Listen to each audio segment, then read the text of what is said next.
He was trying to get her to quit shutting it so much on the way back, and it has paid dividends this week. Solid putt there. Good up and down. Stays one back. Gets through the difficult 7th without dropping a shot. Now you get to have the fun 8th hole drivable par 4 coming up next. Suzann Pettersen with her second at the 10th. And today the hole's located 18 on and 5 off the left. Oh, it just shows you how, you know, receptive these greens are, Tom. Players are hitting quality shots and they're getting the spin, and they'll be able to judge the shots extremely well today. And over at 9, Austin Ernst for birdie. Rookie and a very good player. Nice birdie there at 9. I think you'll be hearing a lot more from Austin Ernst. Eagle at the 5th. Hello everyone, and welcome to our final round coverage of the Manulife Financial LPGA Classic. Tom Abbott alongside Jane Crafter. Hee Young Park starts the day, Jane, with a one-shot lead. Can she hang on? She's got a lot of pressure from players behind her. You know, I have a feeling no. I really feel like it's Angela Stanford or Katrina Matthews' tournament to win. Neither of them have won in the last 12 months, and I think they're due. They've both been playing very good golf. You know, it's difficult when you shoot a 61, although it's not my best score, a couple worse than that, but still, it's hard to follow it up. You know, you've ridden a hot putter. Can you keep it going? She did birdie the first hole, but we've seen her have a little bit of a stumble. Still solid, but you just get that feeling that she's going to get overtaken at some point in the round. But still, she's got a good chance. I'm betting against it, though. Yeah, Katrina Matthews, the player that has done that to this point with that one-shot lead at 22 under par. Is she the player that you're fancying, or maybe an Angela Stanford, or maybe we could have a surprise winner like Amina Lee? Well, we could. I just think that Katrina Matthew, I just have a feeling about her. I like the way she's striking the ball. She doesn't make very many mistakes, and she's just putting extremely well. Stanford, you know, we've seen her struggle a little bit with her ball striking yesterday. Katrina, pretty well solid as a rock. So the players in the penultimate pairing, Katrina Matthew and Amina Lee, just waiting on the 8th tee. That is the drivable par 4. You're a big fan of a hole like that in the final round. Oh, I think it's fun. I like what the officials have done today by moving that hole up. It just brings the excitement. You know, and this isn't the US Women's Open. It's a birdie fest, an eagle fest out here. And the players love it, the galleries love it, and we've got massive galleries. So we're in for a treat the rest of the day. I just looked at the scoring average right now. It's been low all week, around 70 over the opening 2 days, par 71 here. It's 69 on Saturday. It is 67.69 right now. Wow. Katrina Matthew with her tee shot. Looking a little anxious there. It is drivable, but there is some trouble to be gotten into if you hit a little wayward one. Over at the 10th, Suzann Pettersen for her birdie. And this will swing to her right, as you can see, lined up about 3 inches out. A bit of a push. She was lined up well. Just didn't strike it along that line that she chose. That's a wasted opportunity.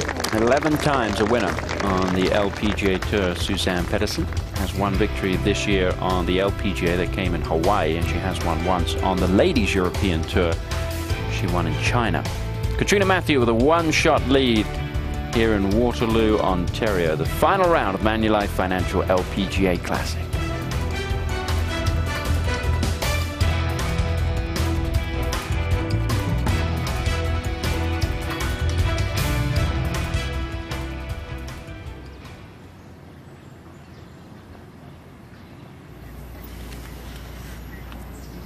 Jane, Crafty.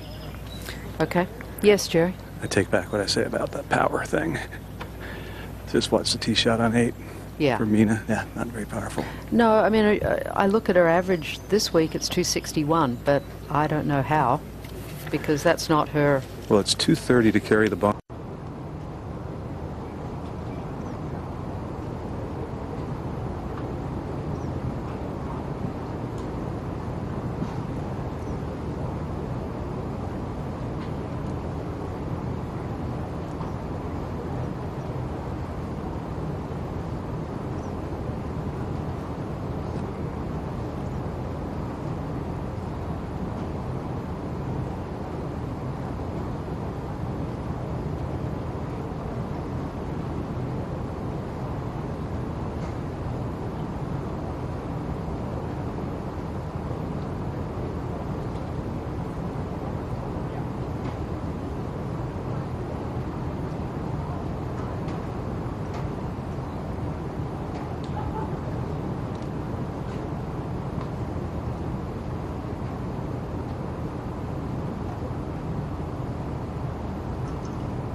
So Katrina Matthew with a one-shot lead here in the final round of the Manulife Financial LPGA Classic. Matthew started the day 2 shots back. Hee-Young Park had the overnight lead, trying to win for the 2nd time on the LPGA Tour. She broke through in 2011 at the CME Group Title Holders, which is the season-ending event. She won the event in Orlando. It has subsequently moved to the Naples area. Take a look at our course setup. Brought to you by the Golf Course Superintendents Association of America.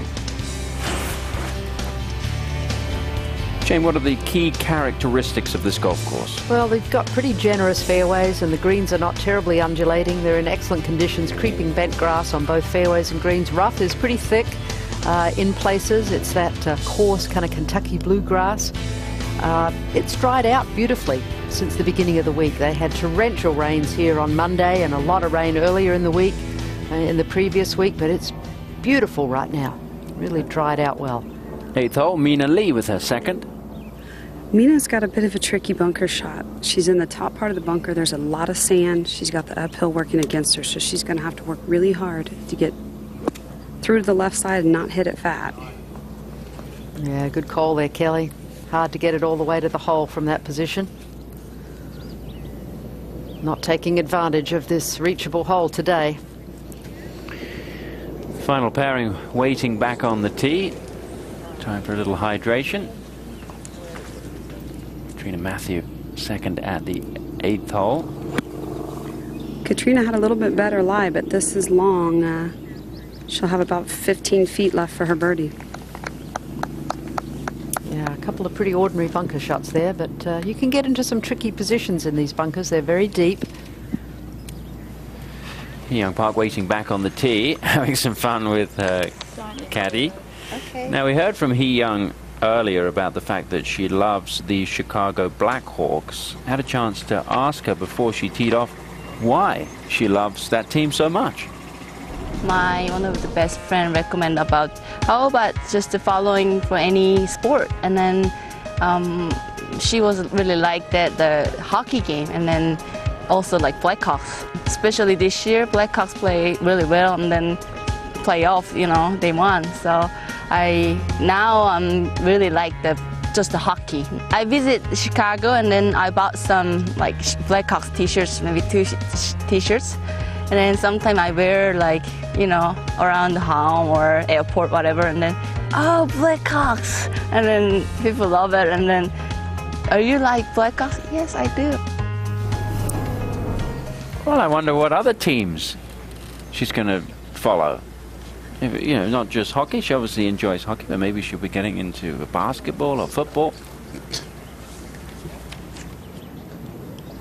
Now Mina Lee for a birdie.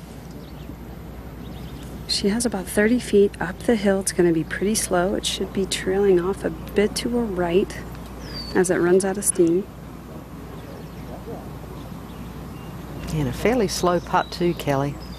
It is going to be pretty slow. The front portion of the screen is quite a bit lower than the rest of the screen.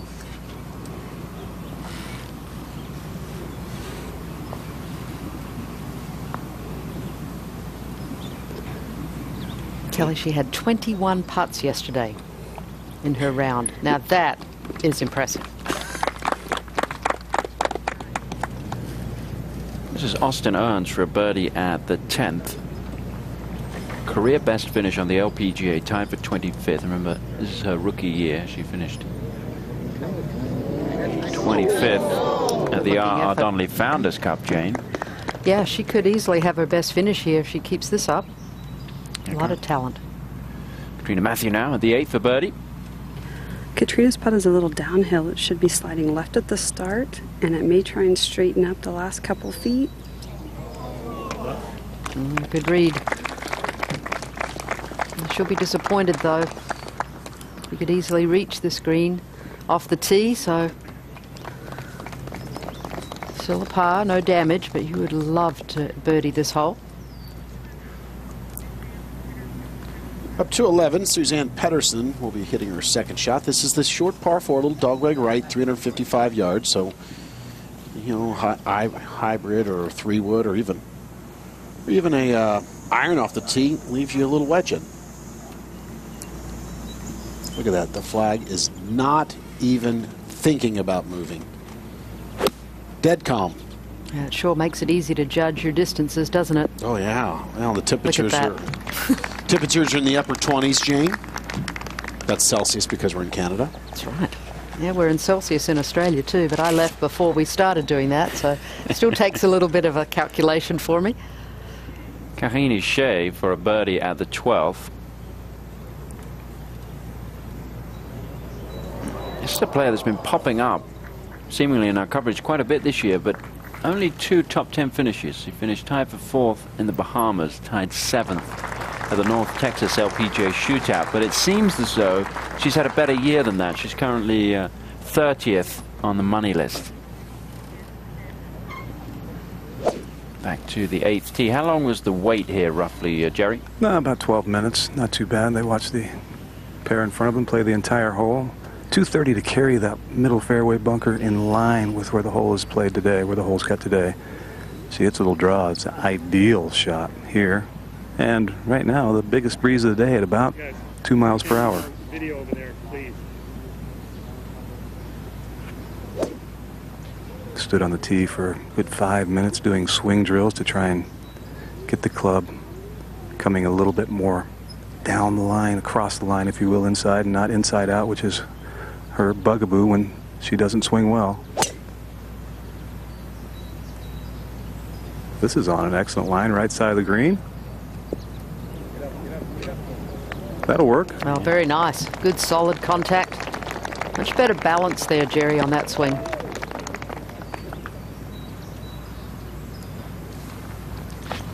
Now Young Park. That's where that fairway cut comes out there. All right, really good target. Very similar in distance to Angela for the entire season, averaging exactly 1 yard less in distance. An efficient and technically very sound golf swing, Jane. Yeah, I'm a big fan of Hee Young's swing. Didn't hit a good tee shot on 7. See if she can rectify that mistake here.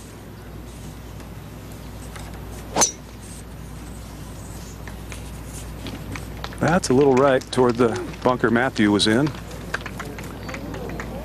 I'll have to wait and see what kind of lie she ends up with, but that could be a little difficult. Up to number 9.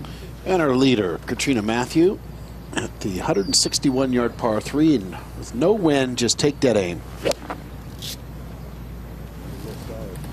Did you get a club from her, Kelly?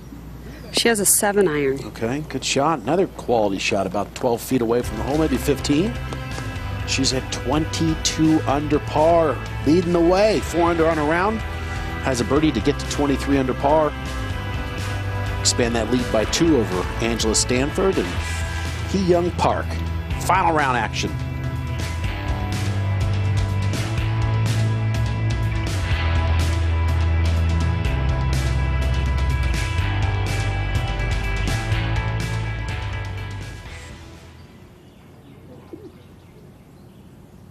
Final round action. Final round sleeping action. Yeah. Good popcorn.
Now back at the 8th hole, Young Park, we saw the bunker shot.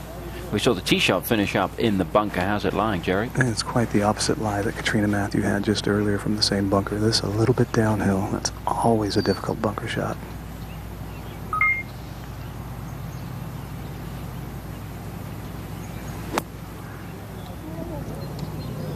She's been in a lot of bunkers so far today, Jerry. You have to think that you can't keep getting up and down all the time. 4 holes in a row. Yeah, exactly. Suzann Pettersson at 11 for birdie. Get her to 5 under on a round and 18 under for the tournament. Yeah, good putt. Good solid round she's having this afternoon in ideal scoring conditions. And with the Women's British Open coming up, Matt, you have to think that she's pretty pleased with this form right now. Back to the 8th hole. Angela Stanford has an eagle putt here.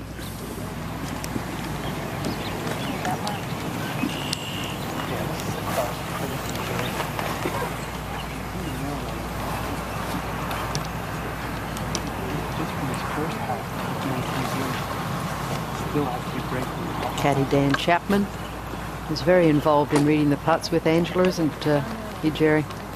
He does it very well. That's pretty much the whole way. But I see what you mean, like a little down and then a little back up. My first look at it had it about 10 inches outside the right. But I trust Dan more than my first look. Yeah, I would agree. Looking at the greens this morning, that would be a pretty good read, I think.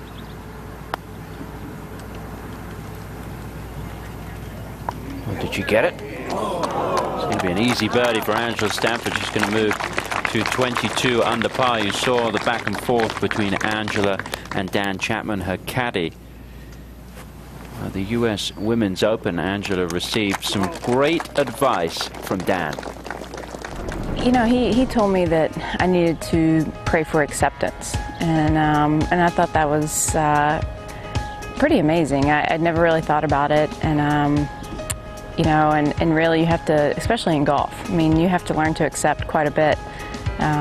You know, even if you play your very best, somebody might play better. So it's helped me relax a little bit and just enjoy playing my game instead of worrying about the big picture. She went on to say that it's really helped her this week because of the birdies that are being made, and you know, when you don't make a birdie on a hole that you feel you should make a birdie on, she's been using that technique, and these two work very well together. Dan is a very popular figure on the LPGA Tour, working for Angela for some time. Now, Young Park has this for a birdie, Jerry. Also a little uphill, but a little straighter than Angela's putt. This a little more toward the front of the green, so it shouldn't turn as much left.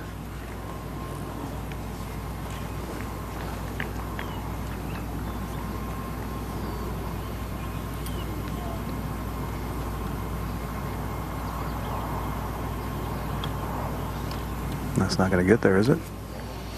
No, it's not. And we'll go up one to number 9. Well, Katrina Matthew now to get to 23 under par and be outright lead.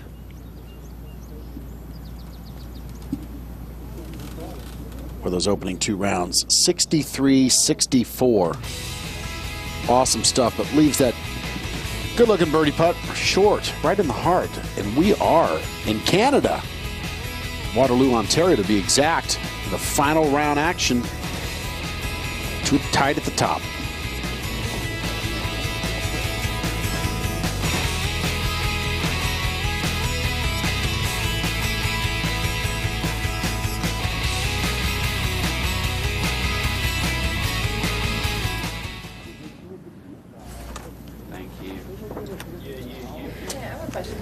Sorry, Matt, I know I'm not much help on those tape.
And the tee at 9, our co-leader, Angela Stanford, on the tee with the honor. Jerry.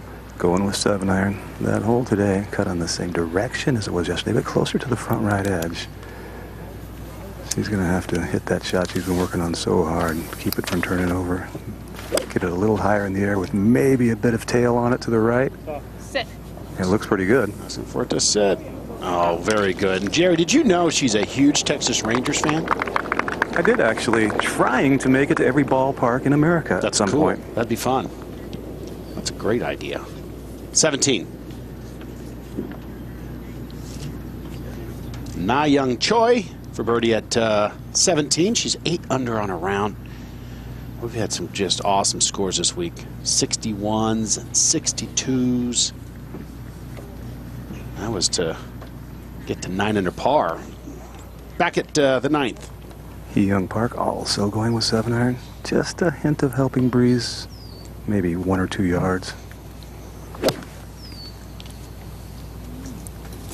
That a similar line to Angela's.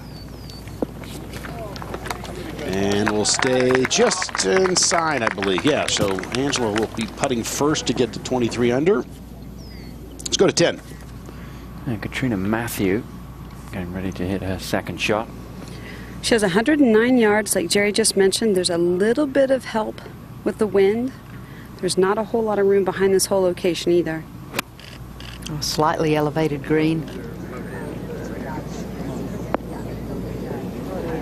Very nice.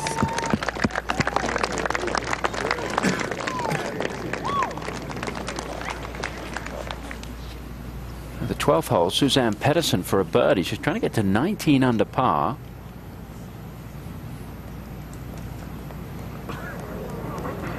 A little easier hole location today than it was yesterday. Yesterday tucked on that left edge. And we'll go up one to number 13. And this is Kareem Ishe's third shot at the 13th hole. Par 4, one of the more difficult holes on the golf course. And she made it look real easy. That's a tap in par. Nice recovery.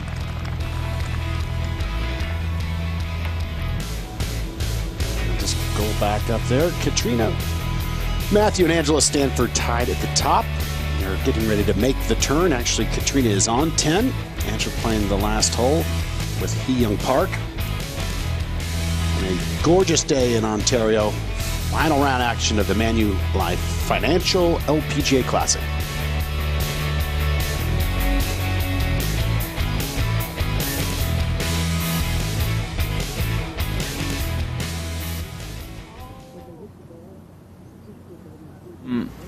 You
We're back at 9. Angela Stanford for birdie. This one looks pretty speedy. Should go a little right, Matt? I think so. Not much. At least a ball or two outside the hole, and she's trying to walk it. It ends up underneath. So Angela Stanford will stay at that magic number, 22 under. Let's go forward to 10. Katrina Matthew has this for a birdie. The first part of this putt should go to the right, and then it should straighten up at the top and go back to the left. Get it. Oh, that was a little frisky there. She did hit that one with some authority. I guess when you got your eye in and you think you can make everything, it's easy to do. At least you get a look at it, how it breaks as it goes past the hole. There shouldn't be too much problem for her. Inside left? Exactly. She's got about 3 feet, and depending on the speed, either left center or inside left.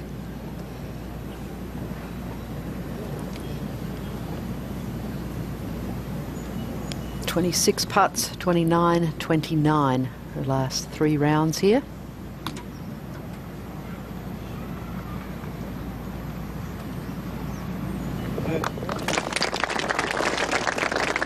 Matthew remains at 22 under, tied with Angela Stanford. And we'll go back 1 to 9. All right, Hee-Young Park for birdie to get to 22 under par. And she likes traveling to Thailand for its shopping, warm weather, food, and Thai massages. It's a beautiful country, Thailand. Gonna make par, though. Let's go to the 12th. And Austin Ernst for a birdie.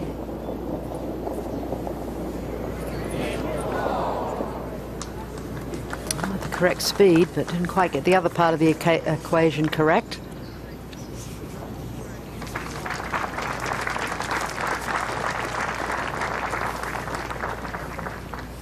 Well, you may have seen the Aberdeen Asset Management Scottish Open on Golf Channel NBC this past week, getting ready, of course, for another event in Scotland. It's the Open Championship at Muirfield.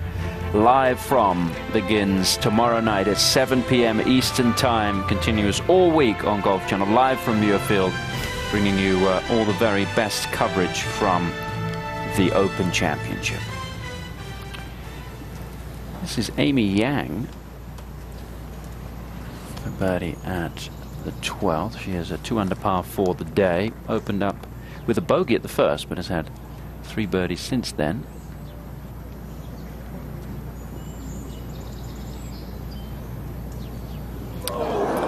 And I was about to say that this club is a little iffy for Amy. Terrific ball striker.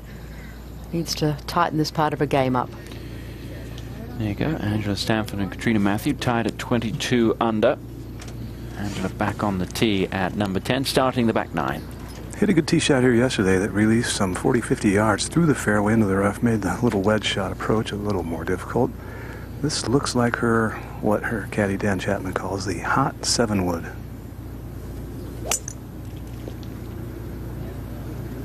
That line should be no problem at all right there. Yeah, she carries driver, 3-wood, and then goes right to that 7-wood, whereas a lot of players might have a 5-wood in there. And she has this sort of a hybrid iron.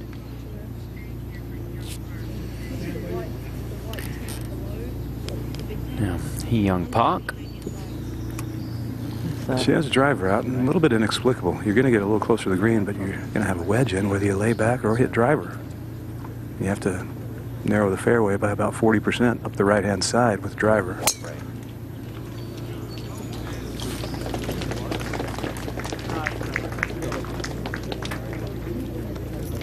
Oh, hang good call, on, Jerry. Yeah. A big mistake by Hee-Young and her caddy, Carly Pratt, who's been on the bag for some 4 years from Australia. They're a good team, but that was a complete miscalculation. And back at 13 now, Suzanne's second shot at the 414-yard par 4.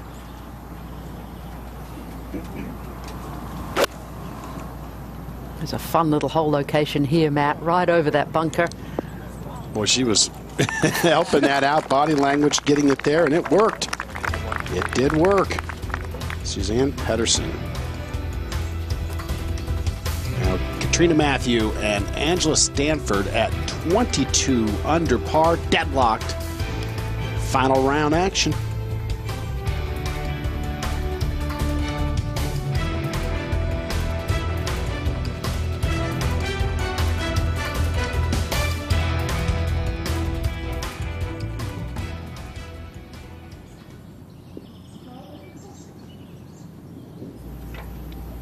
Was this girl Hannah Kang? Was she a Monday qualifier? The coffee coming along. Who were the Monday qualifiers?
Back at the 10th hole, final round of the Manulife Financial LPGA Classic, the second playing of this event. Okay. Yep, lock in, good shot. Angela Stanford first to play here, Jerry. 107 yards to the hole, a little bit of an uphill lie, slight breeze helping. This is a shot someone like Angela, anybody at this level, expects to get inside 10 feet every time and hopes to get much closer. Yeah, the hole's on that left, a little bit of a left plateau, just 5 off the left side of the green, and it drops away quickly. So this length club, though, direction shouldn't be a problem. Just a little right of the hole, turning in a bit. A tad long. It's not up to her expectations, but not a bad shot. And over at 13, NB Park for birdie. She's playing alongside Suzanne Pedersen. So she deserves to have an off week because she's won 6 times this year. And we've seen that all week. It's just, she's hit numerous putts that look like they're going in and just break off at the last second. Back over at the 10th. This is a pretty standard bunker shot for Hee Young. Anything but. This is just brutally tough. Even if this were on grass, it's a bad angle to try and get close to that hole location, but it's not. 78-yard bunker shot. Most pros would tell you that long bunker shot is the hardest shot in golf. Yeah, Jerry, smart play would be to aim about 10, 15 feet to the right of this hole. Well, that would be an ideal play. Yeah. A lot of things can go wrong on this shot, and very few right. That's bladed. Well, guess not. Well, it spun pretty good. That's she hit behind it, but still got spin on it and caught it cleanly. That sounded like a drop kick, and it was scooting through. My goodness. She'll take it. Take a look at the contact.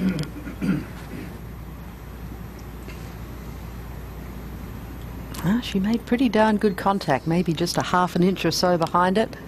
But she got a good amount of spin on it, so well done. Good recovery there for Hee Young Park. Well, Suzanne Pedersen for birdie now, 13. Says she loves sushi. Nothing better than good sushi. For the Norwegian. Oh, another missed putt. She looks like she could chew nails. Let's go to 11 here. Katrina Matthew, co-leader. From 98 yards, this is looking pretty good.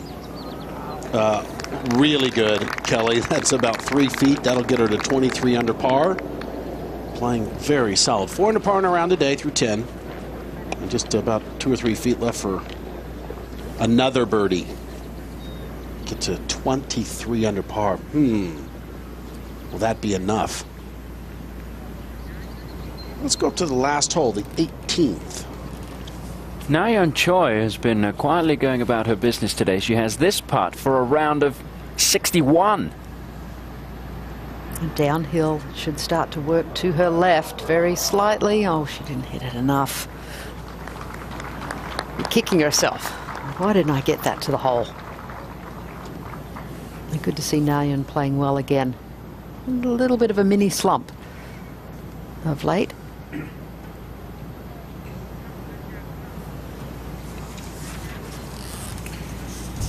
Oh, we have a moment. Let me remind you about what's coming up a little later on Golf Channel. It's the final round of the Utah Championship from the web.com tour. 7 o'clock Eastern Time. They had a few weather problems there yesterday, so we're trying to get things finished on time in Utah. Big year for the players on the web.com tour with the changes that are happening for the qualification to the PGA Tour, starting with the new season, which of course begins in 2013 later this year. Hee Young Park, this for a sandy birdie. The improbable one at that, Tom and Jane. Looks to be a little uphill at first and then levels out at the hole. I've got it going a little left, Jane? Yeah, a little left, and then it just sort of ekes a bit to the right at the end by my calculations, Jerry. Let's see if we've got it right. I'm still scratching my head to see how she got that much spin on that shot.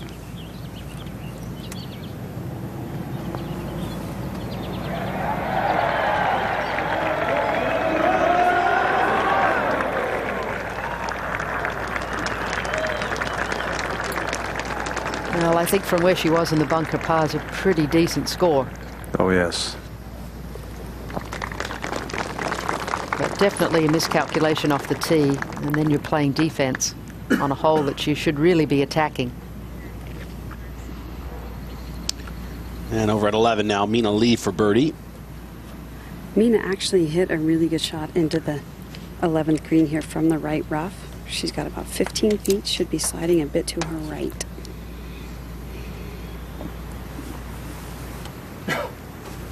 Needs to get some birdies quickly if she wants to have a chance to win. Currently 3 back, but about to be 4 back of the lady she's playing with, Katrina Matthew.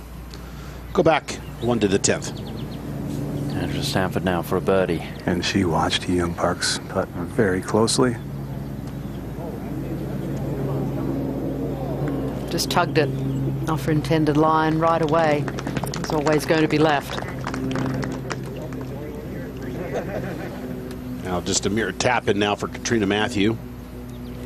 The nice part that I've noticed about Katrina all day today is she's very quietly going about her business, taking care of what she needs to take care of and giving herself a lot of looks. Yeah, that's the key out here. You're going to have a lot of birdie chances, so many wedges. And that's the leader right now by 1, 23 under par. Can she close strong and win?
Ladies and gentlemen, let's have a warm Waterloo welcome for Heiji Kang.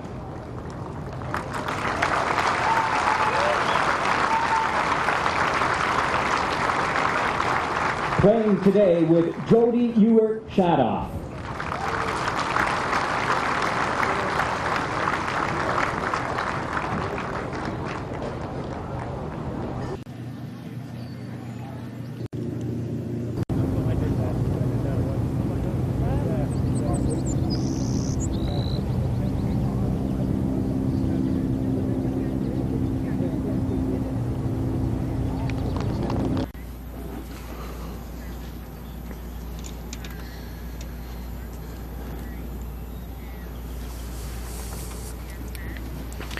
Back at the 12th hole, the par 3. Katrina Matthew with a one-shot lead over Angela Stanford.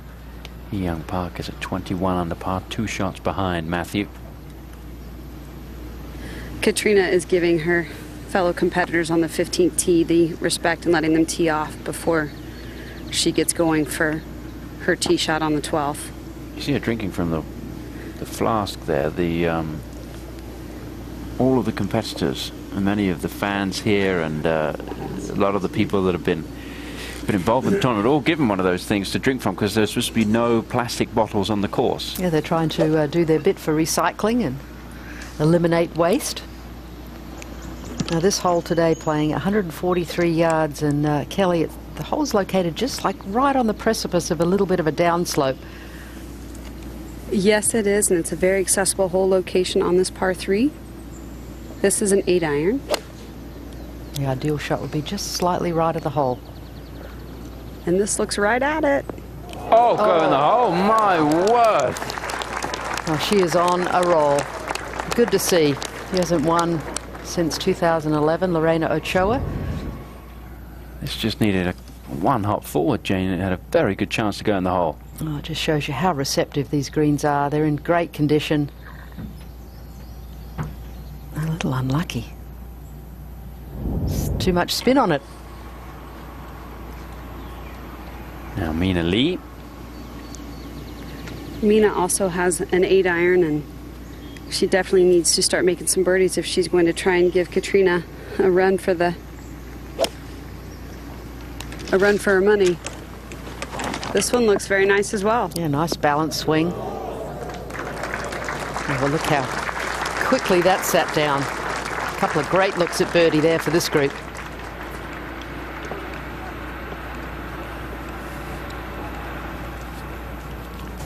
Heiji Kang at the 18th hole. This is her 3rd shot. Heiji is 8 under par for the day. And if this goes in, it will be a 61, but it's not going to be a 61. It could well be a 62 for Heiji Kang. And she, like Amy Yang, spent some high school years in Australia working on her game. Looking ahead to next week, it's only about 200 miles or so to Toledo, maybe not even that. We'll be heading to the Toledo area, Sylvania, Ohio, for the Marathon Classic. You'll see that on Golf Channel. And on the Symetra Tour, they're heading to Concord, New Hampshire for the Northeast Delta Dental International, where Jenny Gleason won last year. It's the first time the Golf Channel has covered the Marathon Classic, so looking forward to heading to Toledo and seeing that golf course and great the other crowds. golf courses in that area. Great crowds there in Toledo. They're really big LPGA fans. I think everyone's going to have a great time next week. Yeah, I've heard good things about that tournament. Looking forward to meeting the folks down there. Suzann Pettersen now for a birdie at 14. Yeah, 402-yard par 4.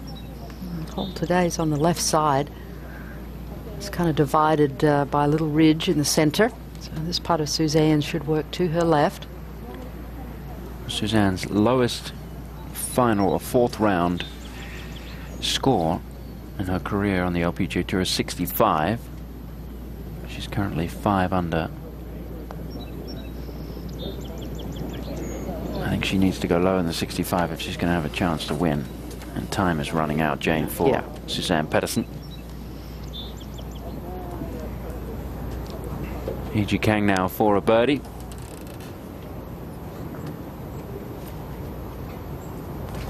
No, a lovely round of golf. Well done. 62. 62. We've had two 62s. One from Na-Yeon Choi. And one from Heiji Kang. She went in the right direction, didn't she? Starting with a 70, ending in a 62. It's pretty handy. Now Mina Lee at the 12th for a birdie. This putt has quite a bit of swing to the left. That started left, straight off the face. It looked like she hit it right in the heel, and it darted left right off the bat.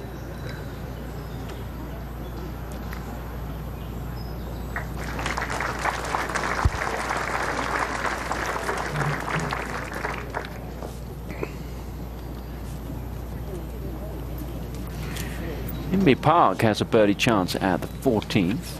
Got it back to even par on the round. And we got a birdie. Well, she hasn't seen very many of those these last couple of days. And the good thing about Inby, with the Queen of Serene, you would know whether she's shooting 62, 72. Katrina Matthew now with the birdie putt at the par 3 12. She had another great iron shot into this green. This is uphill, sliding to her right. And as Jane mentioned, this is kind of right in the middle of a bunch of hills and slopes on this green. Oh, but she read it well. She's affectionately known Beanie. It might well be her week. 2-shot lead now. And 24 under par.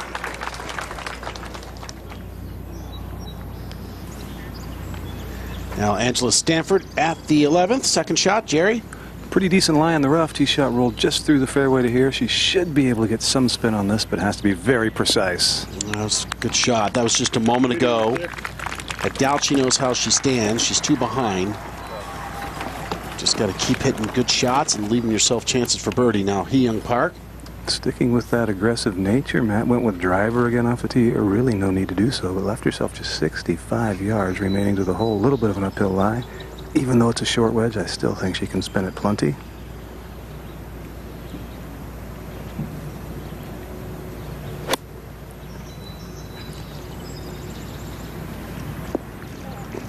And she did. Very nice shot there.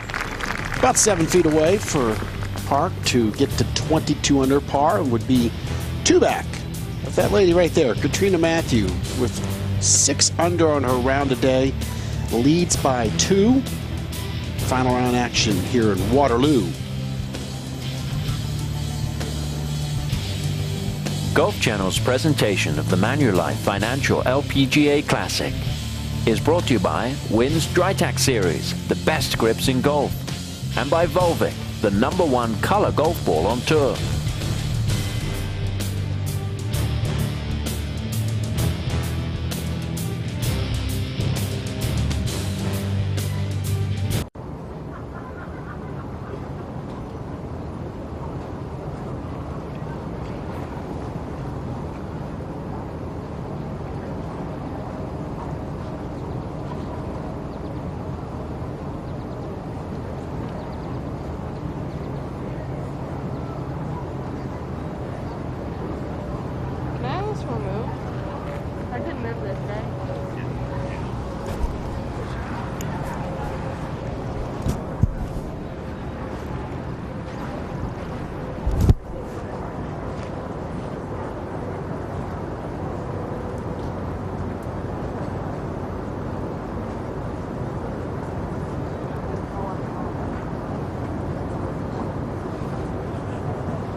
Back with Angela Stanford at the 11th hole to try to get within one. Dan Chapman told her dead straight. A little downhill, but dead straight.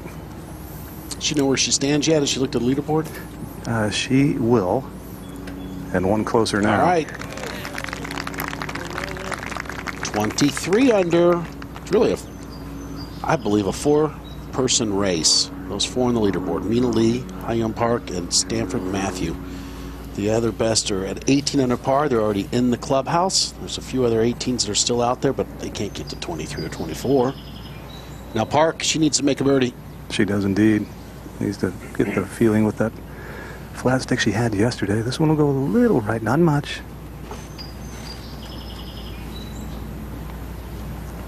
Just 1 under par today on her round. Been in about, Jerry, 5 bunkers would you count today? There were 5 in a row, actually, Yeah. yes. Good solid putt, good birdie. So that gets her kind of in the action. Right there, hovering. Within a couple of shots of the lead. If they'll go over to the 12th hole. A nice little par 3. Just 2 birdies. Let's go up to 14. Austin Ernst, the rookie, 21 years of age, looking likely to be her best finish on the LPGA Tour. Sporting her LSU purple there. Went there for a couple of years before turning professional. And she was the NCAA champion in 2011. A lot of talent. And to the tee at 17. Playing second most difficult hole in the golf course. But the tee up a little bit today, 152 yards. Very nice shot. And Ryan O'Toole qualified for the Ricoh Women's British Open on Friday. They had a 36-hole qualifier with so a tournament within a tournament, essentially. But the 5th spot wasn't determined until today because it was tied after 54 holes, so they went to the final round. And congratulations to Felicity Johnson. She will be going over to St. Andrews. Shot 66 today, Felicity Johnson, to get in. Krista Marlis shot 69. That's a nice way to qualify right there at the end. You're not having to do a separate one on a Monday for 36 holes. You just play 2 rounds of golf and hopefully you qualify. Go up to 18. But there will be a local qualifier over in Scotland at Kings Barnes, believe it or not. There's Jessica Corder for a birdie. And puts Jessica Corder into a tie for 12th. Of course, the top 20 players receive Solheim Cup points, and Jessica Corder trying to lock in her position. But of course, the last qualifying event is the Ricoh Women's British Open in a couple of weeks' time. It's double points there, so I think it's going to be wide open, really, for Brittany Lincecum down and the players trying to get in. Important few weeks here for those American players, and Jarena Pillar is one of those trying to scramble her way up, claw her way up the list.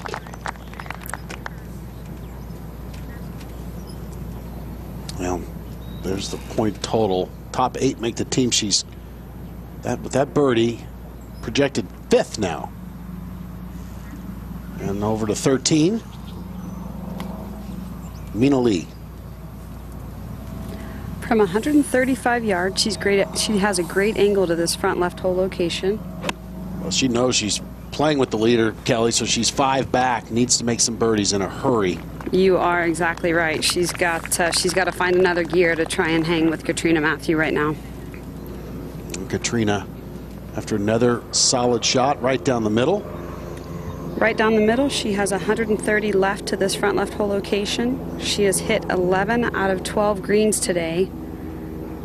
And not only does she hit a lot of greens, she's hit them close. Kelly, you know what her favorite meal is? I have no idea. In-N-Out burger. Another close one. I mean, look at this. This is an exhibition that she's putting on. Are you serious? Yeah, she said her favorite meal on the road is In-N-Out burger. Katrina Matthew? Yep. Wow. She's from Scotland. They don't have In-N-Out burger there. Well, let's go to 12. Angela Stanford. This a 9-iron. No breeze at all. Very gettable hole location. Yeah, much easier than yesterday's, Jerry. That's laboring to get there. It didn't sound very solid. Might have been between clubs and tried to really hit the hard 9. Yeah, I just need to play the number with that club. Pin's a good line. Well, yesterday, Hee Young Park was saying that no matter what happens, she's not going to look at the leaderboard. She's been doing that today, Jerry? Have not seen her look at it once. It's a pact she made with her caddy that they will never look at one. Hard to agree with that when you're in contention, Jane. Yeah, I would agree. I think you need to know where you are, especially come the last 4 or 5 holes. Hee Young Park's a couple of shots back. Work to do to make a birdie there. Just coming back to the fringe. Katrina Matthew has a great chance for a birdie at the 13th hole to get to 25 under par. See those two 62s there, both career lows for Kang and Choi.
Golf Channel and the LPGA Tour bringing you final round coverage of the Manulife Financial LPGA Classic. We could see a record 72-hole score to par on the LPGA Tour. The record right now is 27 under. Katrina Matthew, with the way that she is playing, could beat that mark. And remember, the 18th hole is a par 5 eagle chance on 18 as well, which makes it interesting. Tom Abbott alongside Jane Crafter. Our hole announcer is Matt Gogol. Out on the golf course, Jerry Foltz and Kelly Keeney. Out to 13, Katrina Matthew to extend her lead to 2. Not a hard putt at all. Maybe just moving to the left. No, she hit it above the hole. 24 under par, though. Still outright lead. That's the first putt I've seen her miss. She looked a little tentative there, like she just was unsure of the line and just sort of poked at it, really. It wasn't authoritative at all. She's cruising along. Let's go up to 17. Ryan O'Toole. So her tee shot come in hole high.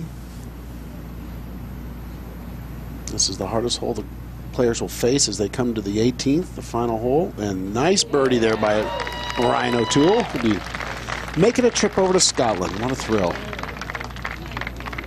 She hasn't had very many. In fact, I think she's had only one top 10 in her career. So right on the edge there to get another top 10. 62s and 62s posted earlier today. Katrina playing exceptionally well, 6 under par through 13. Jessica Korda in the clubhouse, 65 today. And Matt, you have to think that Solheim Cup captain Meg Mallon's liking the look of Jarena Pillar, Stacey Lewis, Jessica Korda, all having good weeks. Yeah. Let's go out to the 18th hole. And Michelle Wee, that's her second shot. Probably tried to block out the memory of that top in the rough that she did on the first day.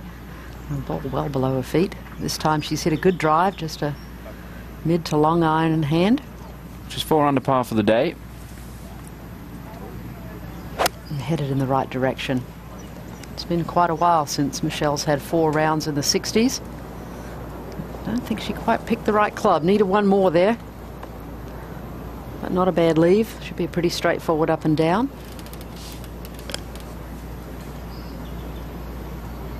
Would you expect to see Michelle Wee challenging come the end of the year? She could. She's headed in the right direction. If she could just eliminate those off-the-world shots that she does periodically.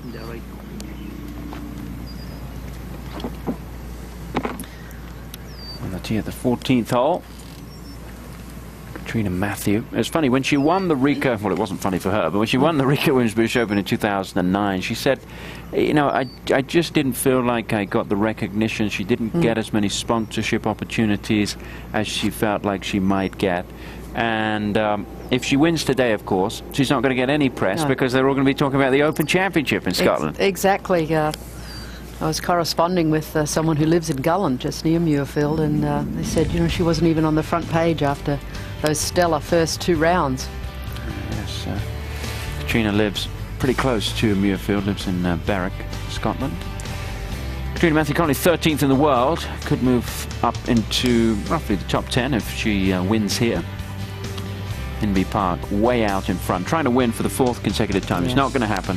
Last time it happened was back in 2008, so we'll have to wait. It was a big ask. It was a big ask, but big things are ahead for Inby at St Andrews. Now Katrina ready to play.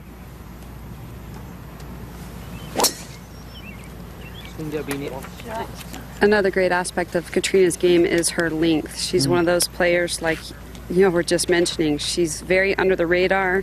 She does everything well. The one thing that tends to be a little bit off in her game here and there is her putter, but everything is working very well today. Yeah, she's kind of sneaky long. Hits that good low, boring trajectory. Take a look at some highlights from Katrina Matthews' round, and she made her first birdie at the 2nd. Yeah, it's always great when you've been putting well just to kind of get that feel again early in the round. And that was dead center. Now the 6th hole.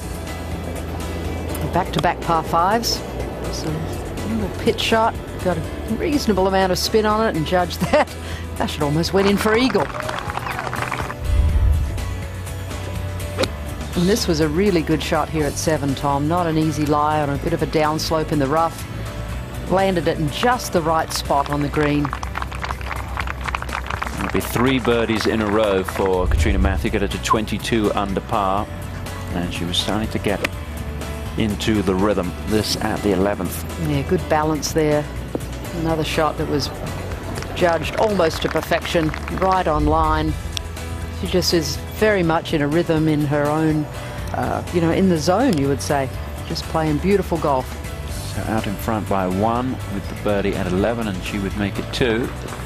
And she's been working with Scottish national coach Kevin Cragg since 2010, and I really think that her game has started to really improve gradually each year since then.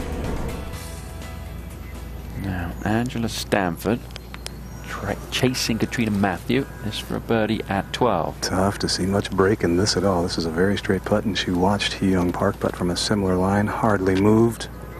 Ooh, watch out for Stanford, Jerry. She's not going to give up without a fight, that's for sure. Well, yeah, she's an intense competitor as well. You got that right. So both players tied at the top, 24 under par. Let's look at this reaction. There it is. It's almost Solheim Cup intensity.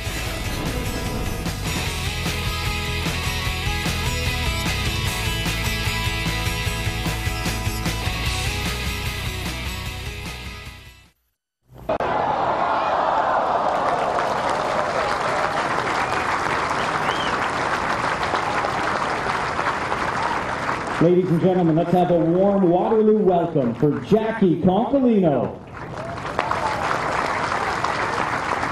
and Michelle Reed.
That's my hole.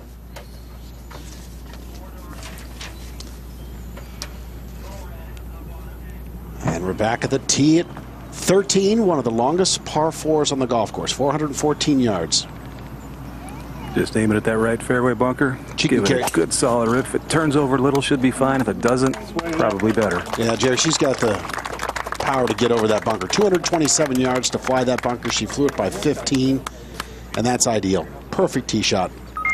Pars all 3 rounds, though. Can she get another birdie? Let's go to 18. Michelle Wee now with her 3rd shot at the 18th. Initially downhill, then it goes slightly back uphill and breaks to the right at the end. Oh, is she going to finish with an eagle? Not quite. Good job, though. Katrina Matthews, 2nd at 14. From 130 yards. Looks a little bit left of it, but a nice shot. Yeah, about 20 feet's a bad shot for Katrina Matthew. But still flag high. Remember to go at the 16th. Suzanne Pedersen for a birdie. And this will go a little left as it breaks. The low point on this green is to the back of the green, which is a bit of a fooler.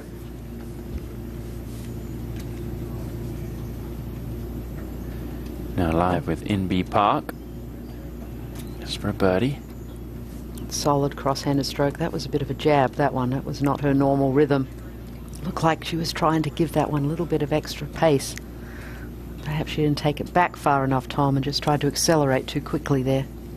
Inbee will play next week at the Marathon Classic. Then she's going to go over to Korea, take a week off, go home for the first time since April, and then she will fly from Seoul to St. Andrews.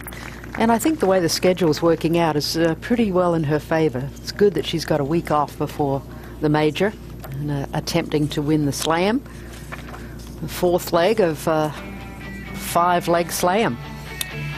You can like Golf Now on Facebook, or you can follow Golf Now on Twitter, and that'll give you some exclusive offers, giveaways, and more special extras. It's a cute little family. Look at that. Great wildlife here on the golf course. Yes, we've seen quite a few of the little animals running around. Little fauna. We've seen lots of birds and geese and ducks and woodchucks and all sorts of things. Yeah. Now look at the galleries. It is a spread out golf course. It's a bit of a challenge perhaps for the spectators. They can't really cut across very many holes. Angela Stanford very much in the mix to win here in Canada. She started the day trailing Hee Young Park by 1 shot. Had a chance to ask her before she teed off about coming from behind to win the golf tournament. It's kind of funny. The 5 victories that I have never been from coming from behind. So this week I'm actually enjoying the chase more than being on top, I guess. So I don't know. It's going to be a little bit different, but I'm excited about it. She's 50% when she's actually leading going into the final round on tour. She's had 10 third round or second round leads, depending on whether it's a 54-hole or a 72-hole event, and she's won 5 times, as she mentioned there. But this is a little bit different for her, trying to win for the first time, coming from behind in the final round. She's got a very good chance of doing it. And tell you what, these two players have been very consistent. Consecutive holes without a bogey. Hee Young Park, 40 holes without a bogey. Angela Stanford, 33. And Angela isn't a player that usually goes low. 18 under is the lowest she's ever been to finish a tournament. Finished second in the tournament back in 2002, shooting 18 under par. I'm going to try to hit it 120. I like that. As soon as it's gone. It's true. It's gone.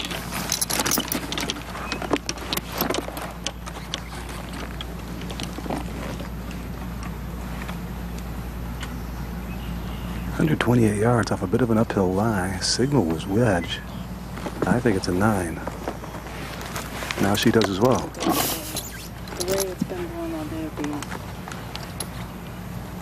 True, it's across. So it's 132. that's correct.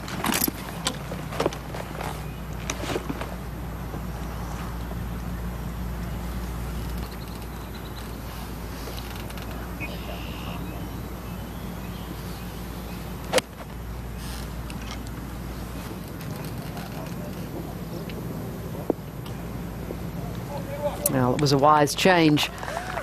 Plays just a little bit uphill, and you certainly don't want to come up short, Jerry. No, short is the big mistake there. She took an easy swing at that. If it weren't for the big first top, it would have been hole high.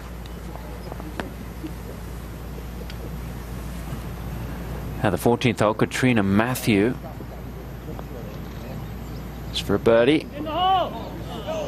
It's 2 good birdie chances she's had that she's missed. Yeah, she was not quite aimed far enough left, and you could see her try and compensate by pulling that putter left, but all she really succeeded in doing is put a little bit more cut spin on it.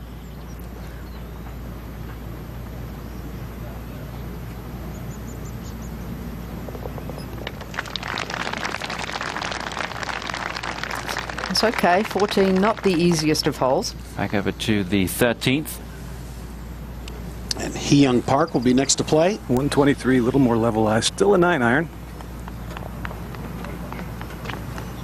With the conditions, Jerry, just no win at all. Just get your number and take dead aim at the flagstick. It's been ideal all week since the rains early in the week.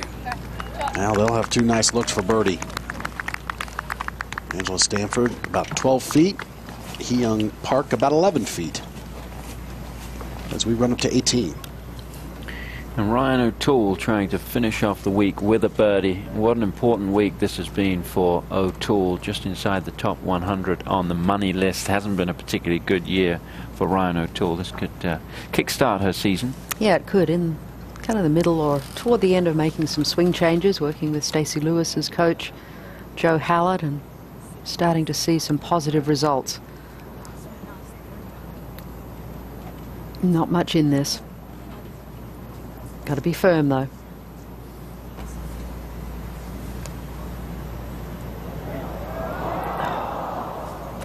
And a bit more speed, it might have held its line.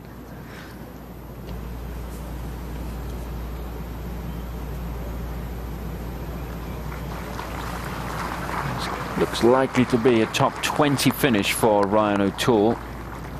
Currently in a tie for 18th.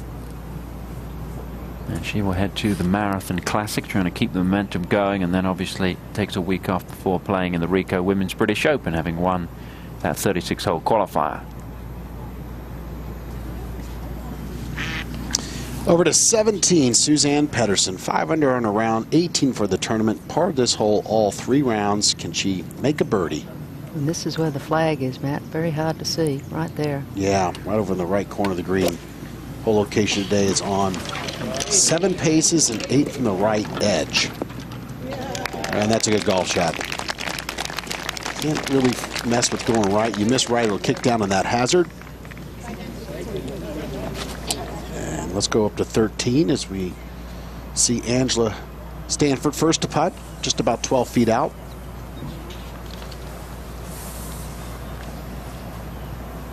And for the outright lead, be the first to get to 25 under. Putt shouldn't do much at all. Did it. Wow. We have a new leader. Angela Stanford now 25 under par. She is 6 under par in her round. And the screens, as good as they are, with very little break, we're seeing near record scoring conditions. And up at 15 now, Katrina Matthew doesn't know that she's now 1 back. Needs to put it in play. She pulled this one a little bit left. I'm not sure if it's going to catch the left side of the fairway. It's down that, trying to, no, into the rough, but the rough's not too thick, Kelly. And we'll see how far she has out. We'll go to 13 now, and pretty much a must-make for Hee Young Park at 22 under par now. 3 shots back, but get within 2. She saw the speed of Angela Stanford's putt, so she knows it's pretty much basic speed. 11.5 on the stimp meter, not much movement.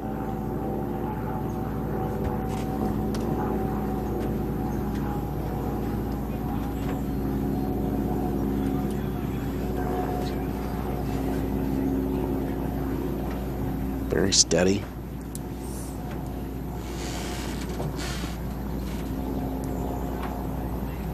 Maybe taking a little bit too much time. The more you stand over a putt, the more you start thinking mechanics instead of just releasing and executing. Did she hit it? Did she hit it? Did she hit? Oh, wow. And it moved left. Yeah, that's a little surprising. Stanford's didn't do anything. This was dead straight, but she'll remain 3 back now if she can knock that little 2-footer in. She looked very tentative there, didn't she? It's like she didn't really trust herself, Matt. Yeah, I kind of stood over it for a while and maybe just got a little bit too much locked into mechanics rather than reading the line and addressing the putt and going ahead and putting your best stroke on it. Matt, her entire warm-up routine was full of mechanical drills as well, and sometimes that's not what the doctor ordered. Well, that's just a par, but this lady right here, Angela Stanford, she's your new leader. 25 under par. That's the horn frog right there. And good reaction. Buries that birdie, takes the 1-shot lead. Final round coming to an end.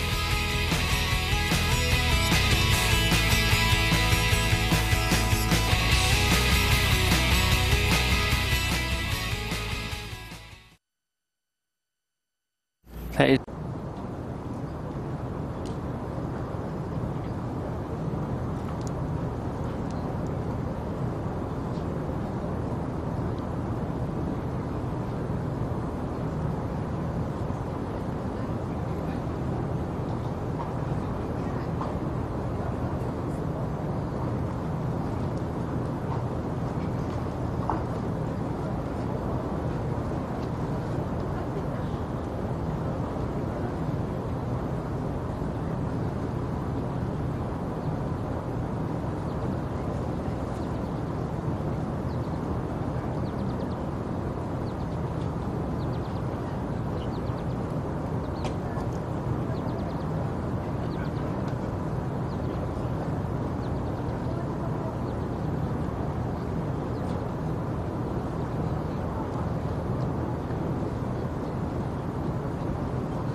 time she opened with 3 rounds in the 60s with a sand.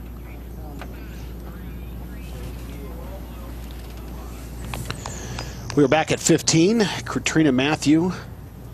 How's that lie, Kelly? The lie is okay.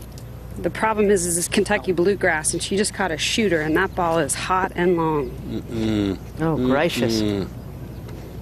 Well, that will be almost impossible to get up and down. It does have a little bit of green to work with, but we'll have to see how that lie is. Go back 1 to 14. Angela Stanford coming off 3 consecutive birdies. Tee shot here at 14. She is swinging with much more confidence, Jane, and very aggressive. That's up the right side, but it was tattooed. Yeah, balance is looking good today as well, Jerry. Getting some good results, and you know, perhaps you get the feeling, Tom, that things might be just changing just a little bit here. The momentum's moving. Well, certainly that's been the case over the last half an hour or so. Let's show you some highlights from Angela Stanford. That little run started at the 11th with this birdie putt. And this is as good as I've seen Angela putt for a very long time. And then at the very next hole, this to tie the lead. Look at the fist pump coming up here. Boom, there it is. Yeah, that one had eyes, didn't it? And then at the 13th hole. And this one was red. Extremely well, good pace. Right in the center. It's a mini fist pump there. She expected that one to go in. So Angela Stanford with that 1-shot lead. 25 under par. We've been talking about record scoring. And she is now only a couple of shots away from the record on the LPGA Tour, which was set by Annika Sorenstam back in 2001. That was a very memorable week for Annika. Yeah, she would shoot 59 there at Moon Valley Country Club in Phoenix. The Australian Ladies Masters, that's a tournament that you have won before, Jim. Yeah, a couple of times. Kari's only won 8 of them. Ah. Yes. But did that tie a record loves. when she won that? I believe it did. Yeah.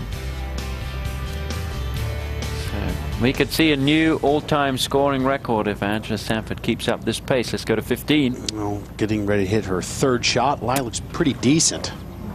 The lie was decent. She hit about as good of a golf shot as she could possibly hit from this location. Well, we're going to test her putting. That's, you mentioned, one of her weaknesses. See if she can keep that hot putter alive, but that's for par. We go to 18. Kahini Shea for an eagle. And currently 4th on the Rolex rankings for the European Solheim Cup team. They take 4 from their points, 4 from the rankings of the Rolex worldwide rankings list. So she's looking pretty good right now. That'll be for 63. So at a 62, well, 2 62s, we'll have a 63. And this scoring is just magnificent here in Canada. Yeah, players are having a lot of fun, a lot more relaxing than the US Women's Open a couple of weeks ago.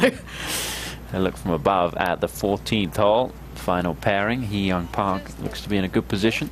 She is Just a indeed. toe, the wind's just a little bit right to left. So even just 1 step right of the flag. It's got 154 yards to the hole. Slightest breeze helping from the right. A little bit of an uphill lie.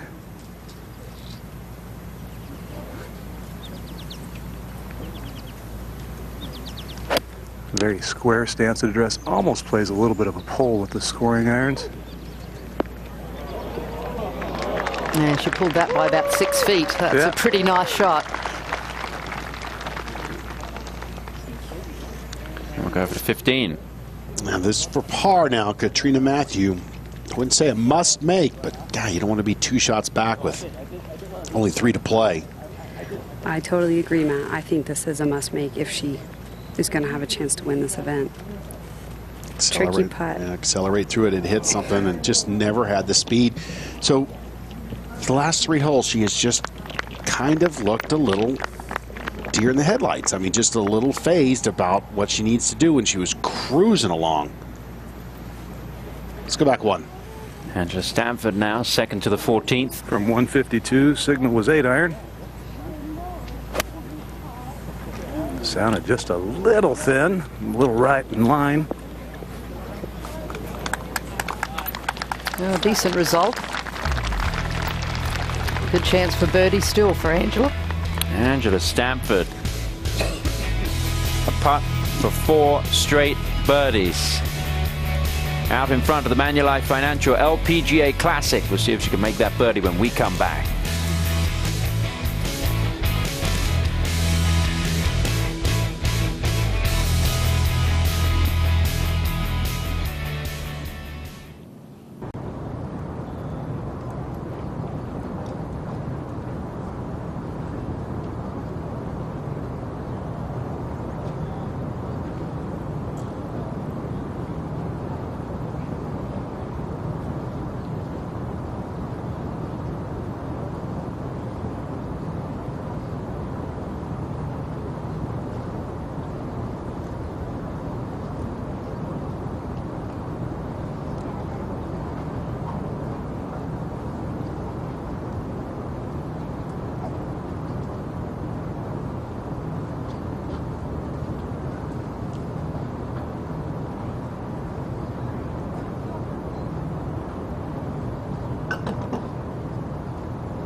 Back at the 14th hole, Angela Stanford for another birdie.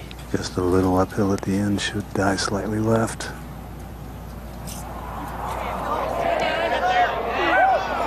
Oh, how did that not go in? Looked like it was just going to topple in.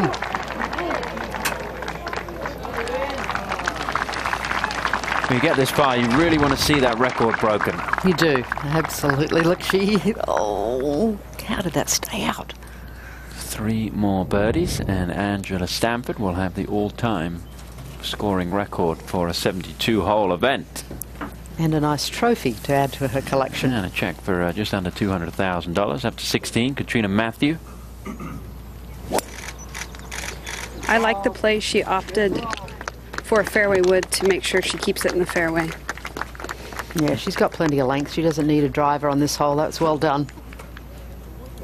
But you never know on this golf course. There's birdies and eagles abound, so there's a good chance that Matthew could make a run, but she's going to have to start right now. Now, Hee Young Park, currently 3 shots behind, really needs this one to go in. Not a tough putt, just left edge. See if she's able to hit this with a little more conviction in the stroke.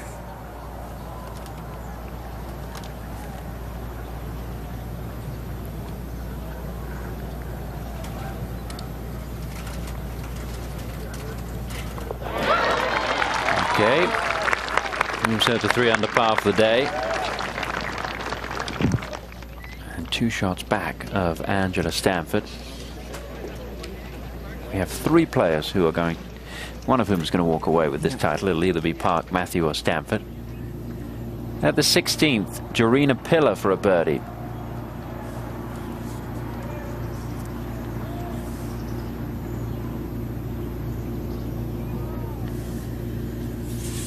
Yeah, it's not that fast, Jorina. Going back uphill, you got to give it a little more than that. Second shot for Imby Park at the 72nd hole. Oh, she's generated so much attention for herself in the LPGA. Come on, get a good kick. There you go. Very nice. Got that for eagle. Time now for the Kia Performance Awards segment. We can see who's in the running for the Kia Most Compelling Performance, and it is, of course, In-Bee Park, who swept all 3 events in June on her way to a second Kia Most Compelling Performance Monthly Award this year. Her 3 wins included 2 major championships, the Wegmans LPGA Championship and the US Women's Open at Sabonic. The Most Compelling Performance winner will win an all-new 2014 Kia Cadenza at the end of the year. Well, it truly was a compelling performance. Man or woman, it was just tremendous to see. She could win 3 majors, the first 3 majors of the year, Tom, and not an easy golf course, all different golf courses. Yes, I mean, it's tremendous what she's done, and the chasing of the Grand Slam is still alive. We'll be talking a lot about that as we head towards St Andrews next week. In-Bee will play at the Marathon Classic. What do you think about going all the way back to Korea and then going on to Scotland? Could be a bit of a challenge with all those time zones. That's a lot of traveling. With the tee at 15 now, Angela Stanford. Well, when you're leading and you're swinging well, you don't fear a lot of tee shots. You certainly don't fear this one. Big, wide fairway. Now she's had very few bogeys this week. That started right, dangerously right, it appeared. Yeah, one of the bogeys she's had is on this hole, Jerry. It's actually sitting down in the right rough. It's inside the cart path. So, shouldn't be too bad. Yeah, players can't see that fairway from the tee, so a little unsure of where she is. Katrina Matthew, second shot, 3 holes to play. She's trailing by a couple of shots. Needs a good one here, Kelly. 149 yards. And you're right, Tom. She definitely needs a good one. This is right at it. See if she can judge the bounce. The green does slope away from the players, but she'll have a good putt back uphill.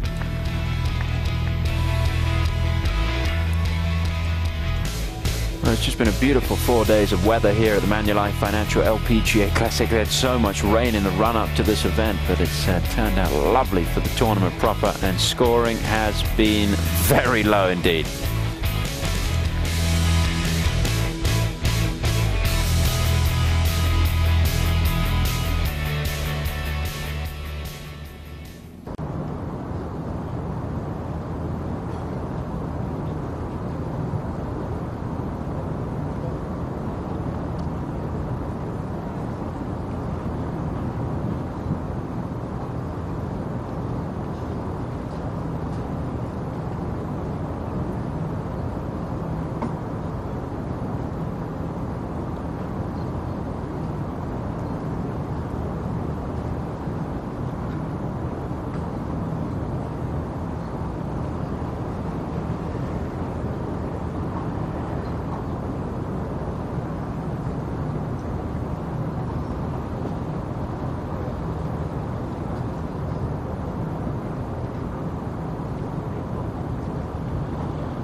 Katrina Matthew 2 shots back, has this for a birdie at 16. Breaking to her left.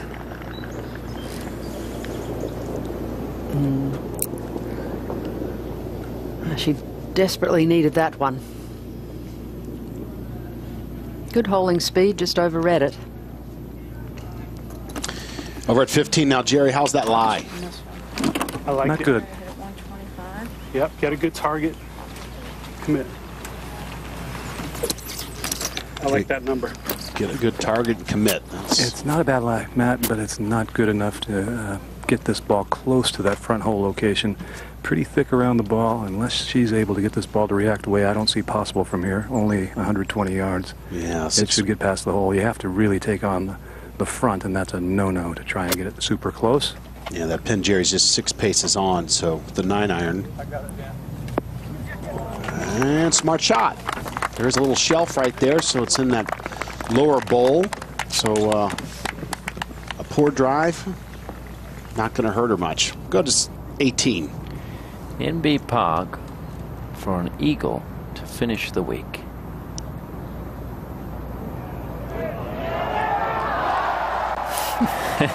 There you go. Small consolation. So NB Park finishes at 16 under par, a couple of eagles today, and what an interesting week it has been for NB, and it will continue to be a very interesting time for this young lady as we head towards St Andrews. All right, second shot at 15. Hee Young Park needs to hit a close shot here. Just 106. A little bit of a downhill lie, but she can spin this one plenty.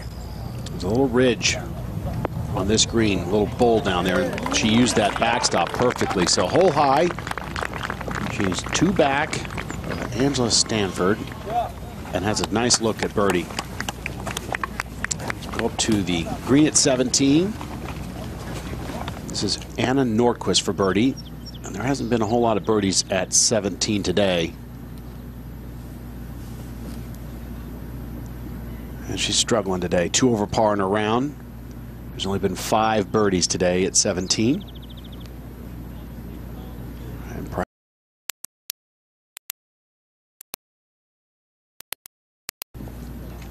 not a whole lot to the green, so they're pretty easy to read.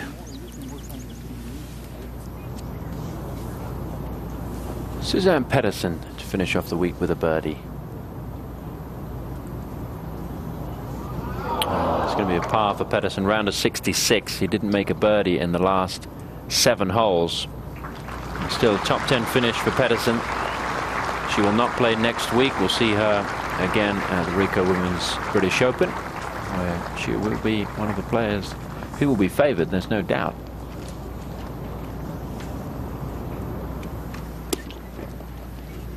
Now we've got a 15. Looks like Angela Stanford will be first to play, Jerry. She will, but not before she consults with Dan Chapman. Like that towel. And you know what? That's tie-dye towel. It's his lucky towel. He's got 3 wins on the bag with Angela Stanford. 1 on the now web.com tour with that towel. Only brings it out on Sunday when they have a chance to win.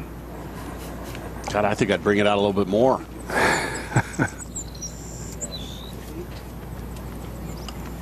Look at that. Solid, solid, solid greens in regulation. 15 out of 15. 49 out of 54 heading into the day. Wow. Only missed 6 screens for the week. I missed 6 in the first 9. It's a good day. You know what I really like about this course, Matt and Jane? This is almost, wasn't on purpose, but I think inadvertently designed as a course that is meant to host an LPGA event. They play the back tees on many holes. It's exciting with the wide fairways and the birdie opportunities for the fans, and you hear legitimate roars out here from time to time, and that is exciting. Yeah, and there's enough vantage points for spectators to watch as well. She was just kind of trying to get this down there. It didn't look like she was actually trying to make it. More of a lag putt. Great crowds, though, Jerry. I mean, I've been able to do a few of the LPGA events, and Portland had big crowds. This one has tremendous following from the, they call it the KW, Kitchener and Waterloo. There's some towns around here, but for a city of about 300,000 people and a second-year event, this is very well supported. Now at 17, Katrina Matthew. Let's take a quick look at the 17th hole today. It's playing from where that gold tee box is, 152 yards today. The reason for that is that they've tucked the hole on the front right, just 7 paces on and 8 off the right-hand side over that little pot bunker.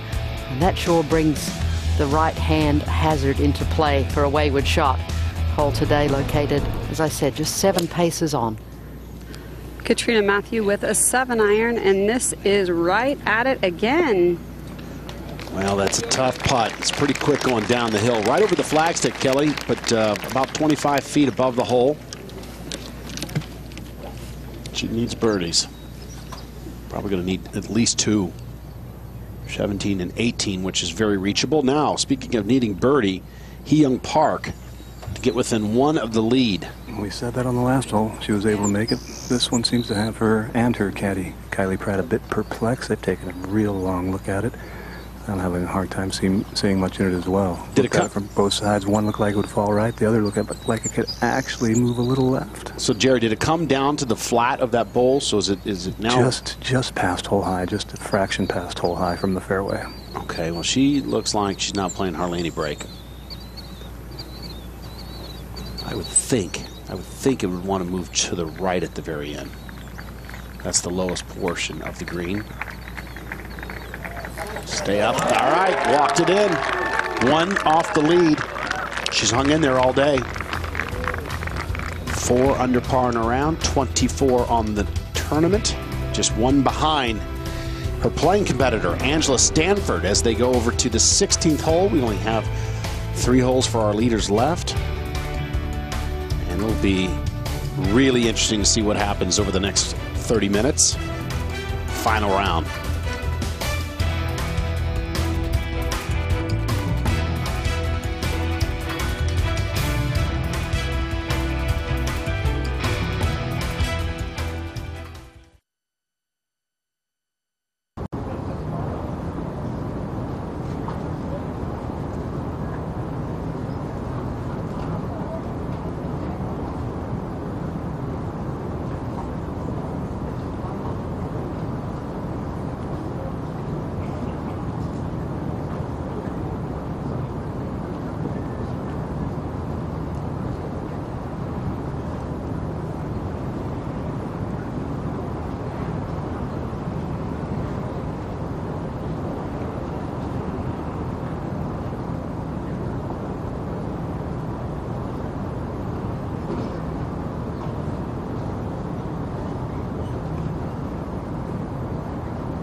Back on the 16th hole, the leader, Angela Stanford.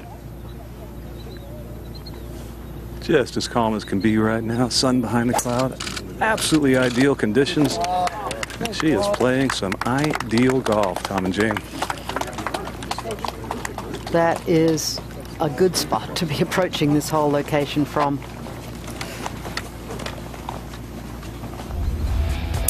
Well, let's take a look at the 16th hole, playing 383 yards. It's 283 to the end of the fairway, so If they're with it firming up a little bit, most players will be taking less than driver. And from there, just a short iron to a back left hole location today. It's 23 paces on and 8 from the left side. But the trick with this green is from the center part of this green, it does slope away from you towards the back of the green. So you must pick your landing spot to let it release out to the hole. And we'll go up one to the par 3 17th. Well, tough putt to read here for Katrina. Kelly, did you find anything? No, Matt, I did not see much to it. It's a little bit downhill, but I did not see a whole lot of break. And that needs a little bit more speed. Boy, she had it read right. It looked like it was moving slightly to the left. Now she's, Katrina going, oh my God, what am I doing? I was cruising and I've kind of hit the wall. Who knows? Something can happen great at 18. It's a par 5 as we go there now. Austin Ernst doesn't look like the grandstand is going to be a problem here for Austin. It's going to be her third shot. And a downhill chip. The green runs away from her down to the hole and slightly back uphill toward the end of it. Just come off bogey at 17. Yeah, kind of got underneath that one a little bit too much. Needed a bit more forward momentum.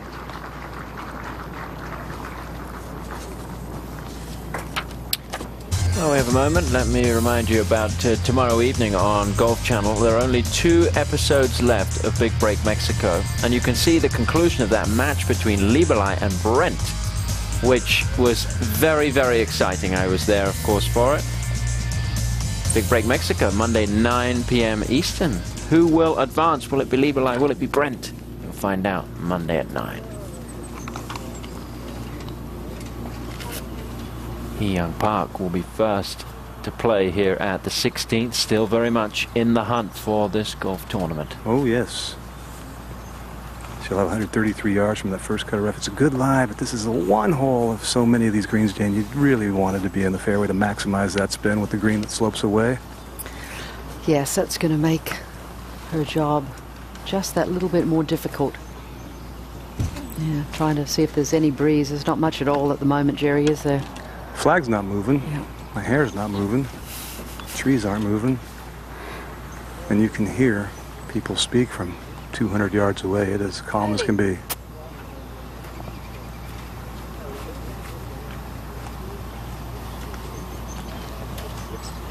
Yeah, that's a good view from behind. That one bunker you see on the right really doesn't come into play. 5, absolutely. 15. Yep, correct.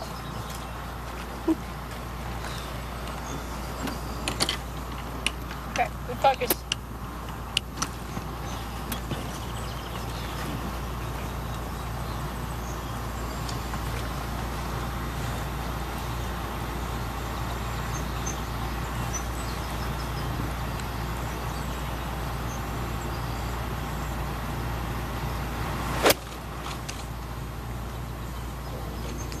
To the left.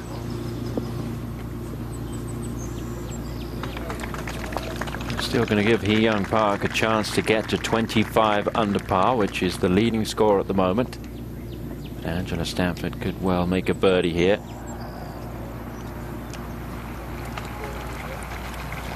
Second shot now for Stanford. 1 yard closer with the wedge, 132 yards. A little bit of an uphill lie. That'll help produce a little more spin.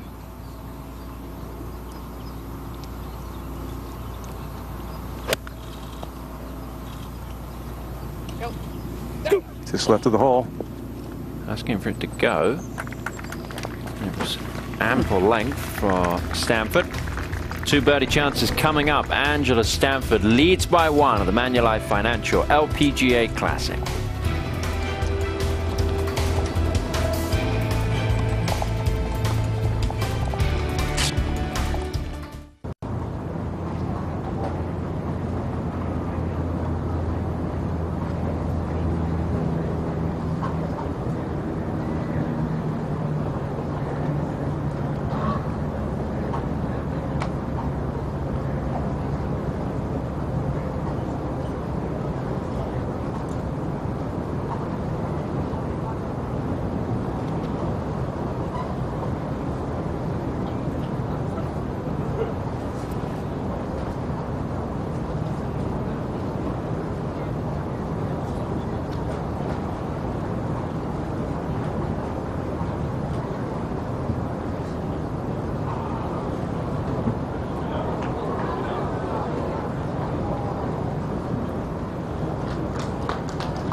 You need a flop.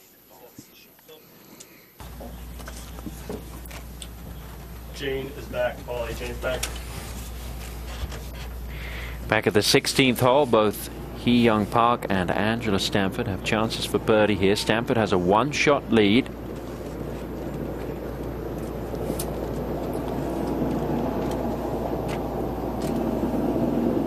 Well, I didn't think the shot from the fairway, Jane, presented this makeable of a birdie opportunity. It's longer than I know she was trying or hoping for with that club from that yardage, but still a little downhill, not terribly fast, and I've got it dropping a little left. Yeah, I think you're spot on there, Jerry. I talked to Angela after her round yesterday. She's not playing as many events in 2013. She is very conscious of the fact that she needs to take advantage when she is in the hunt this season.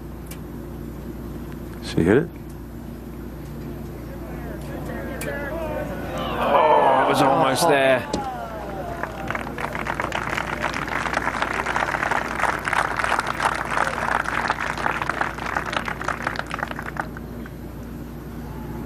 So Hee Young Park will have a putt to tie the lead with 2 holes to play. Oh, Angela in good spirits, enjoying the moment. Can't believe that one didn't go in. And you can only control what you do. You can't control your opponents, your fellow competitors. Oh, look at that. How did that not go in, Tom? Just needed a fraction more. Of course, chasing the all-time scoring record, which is 27 under par. If she's going to beat it, she'll need to go birdie eagle. Now Hee Young Park. Well, Jerry, certainly an advantage. She has seen how much this breaks, and it really didn't break quite as much as Angela thought, did it? No, a little different angle, though, Yeah. and I think Hee Young's will break just a touch more. It's going back uphill, so important to keep the pace up on this one.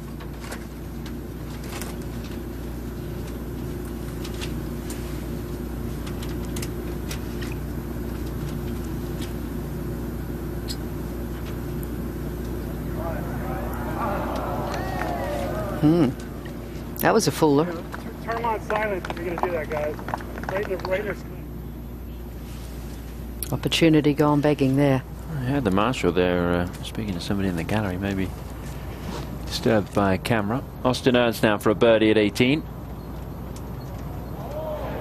Nice way to finish for the 21-year-old. And this is a week to remember for Austin Ernst. 4 rounds in the 60s. It'll be her best finish on the LPGA Tour. Trina Matthew on the tee at 18. Needs an eagle here, Kelly. Yes, she does, but she's opted for a 3-wood to play for position. And that is safely down the left center of the fairway. We've had 3 eagles already today, so certainly not out of the realms of possibility for Katrina Matthew to make a 3 at 18, get to 25 under par, maybe get into a playoff depending on what the final pairing does. You can't imagine that Angela Stanford is going to make a mistake, but you never know. No, stranger things have happened. She's looking like she's extremely comfortable with her swing, happy with the putter, just a slight misread on that previous putt. But Angela's played in 4 Solheim Cups and looking pretty solid for the next one in Colorado in August. A very fierce competitor, loves her sports, loves her Texas sporting teams, Tom. She's mad for the Texas Rangers. Jane, this tee shot here is a bit of a test. It's completely blind. You can just see the top part of the flag from the tee. It looks like it's sitting over in the hazard. Yeah, we made note of that earlier, Jerry, when we did the flyover, when we had a couple of other groups play this hole. And the reeds and the bushes in that marshy hazard area really block it. It's a visually intimidating shot, isn't it? It is. And although Angela has worked hard to get out of hitting just a exclusive draw, it doesn't fit that natural shot shape of hers with that right hole location. But she has hit a few fades today and this week, and of late in general, so she's growing more and more comfortable with the somewhat revamped golf swing. Yeah, this is a tough hole location. Fortunately for these players this week, the greens are receptive with all the rain earlier, because if these greens were hard and fast, that would be nigh impossible to get close to. Well, and they wouldn't be 25 under either. Oh, indeed.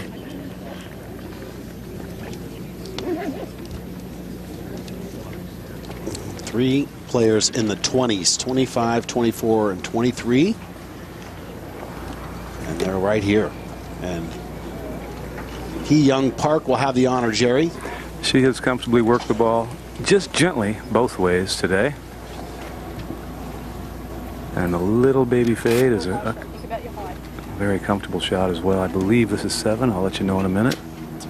And smart to use the left side of the tee box. Try and give yourself as best a view as you can. Coming out for a 61 yesterday, a lot of times it's hard to really play well and have another good round. And she got off to a somewhat slow start, just the birdie at 1 and then all pars until 11.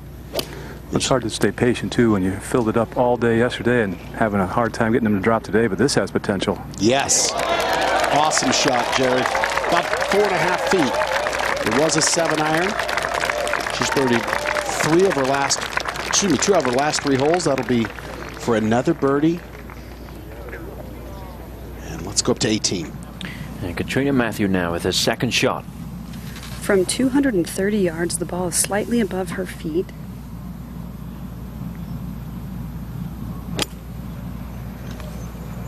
And that is a little bit right. Yeah, got that lean, like she's left it out there. That's not what she needed.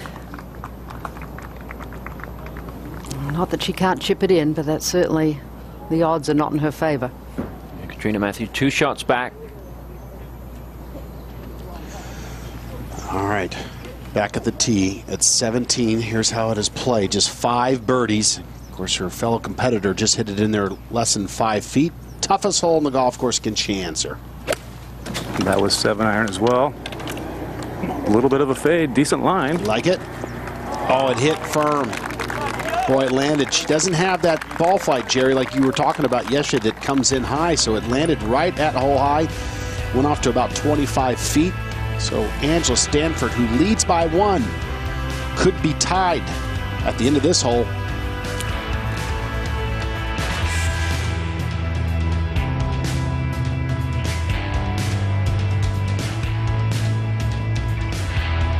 Acknowledge you and recognize you, the fan, for not only showing how Waterloo can host a world-class event like this, but also making Waterloo one of the top drawing stops on the LPGA Tour. Give yourself a round of applause. Way to go.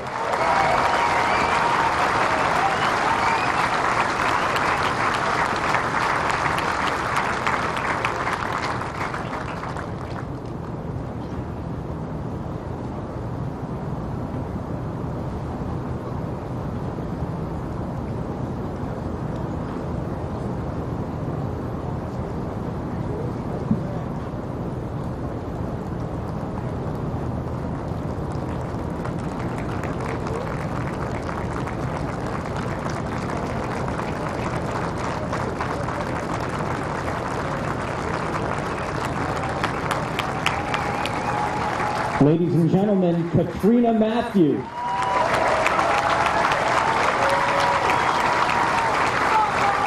And Mina Lee.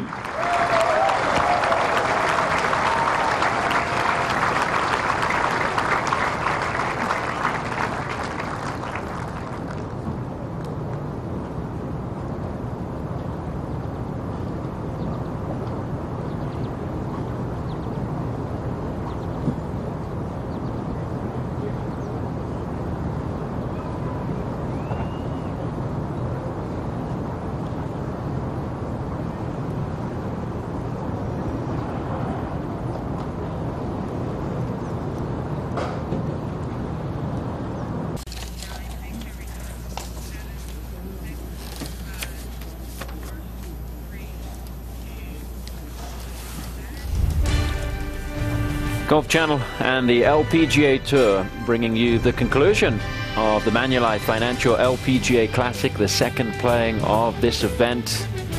Hee Young Park started the day with a one-shot lead. Angela Stanford was that player one behind. Katrina Matthew was a couple back to start the day. And as we head to the 71st green, Angela Stanford has a one-shot lead, but Hee Young Park has a very good birdie chance. It'll be Stanford first to play, Matt Gogol. Yeah, Tom, it's I have her just over 35 feet, and Jerry, this putt will try to move to the right. It doesn't look like a whole lot, though, but I think because it is a little downhill, that magnifies the time it has for gravity to take effect, and could fall quite a ways right. All depends on the speed, of course. Every breaking putt does. Well, she birdied 3 straight, 11, 12, and 13. She's had 3 straight pars.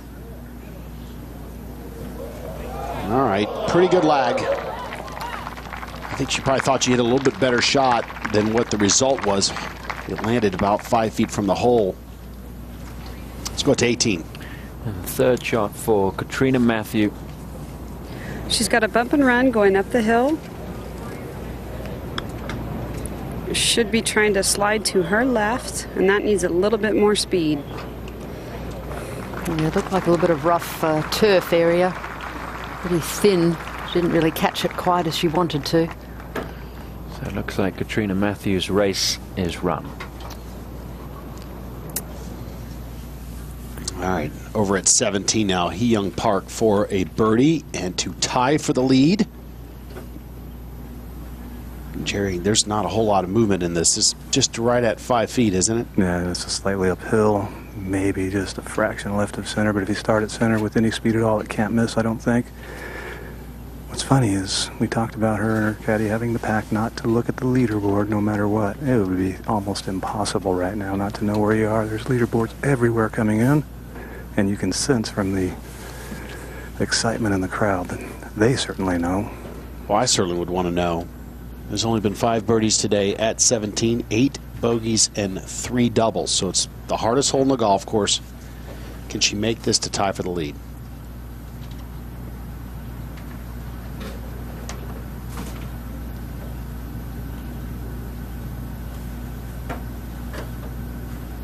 Gutted it. Birdie 2 at 17, 25 under, co-leader.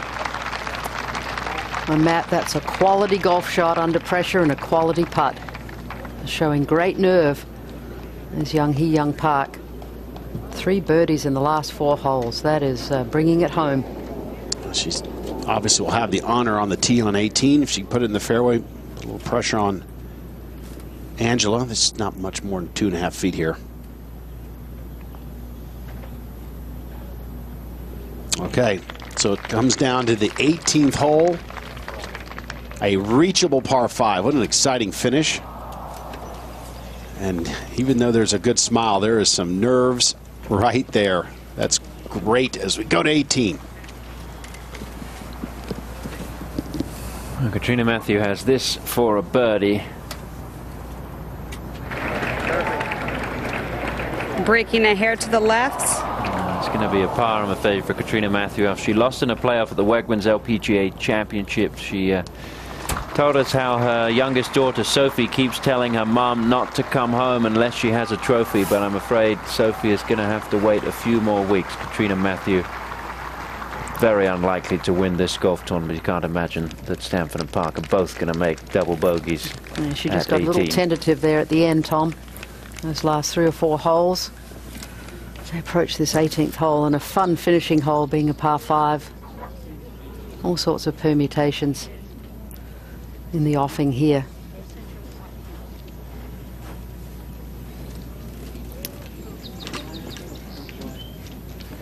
It's a great scene, this 18th hole, the par 5, 471 yards, a reachable hole. It's been a fun finishing hole for this tournament, and the final pairing has reached the tee. Hee Young Park first to play. And that's not driver.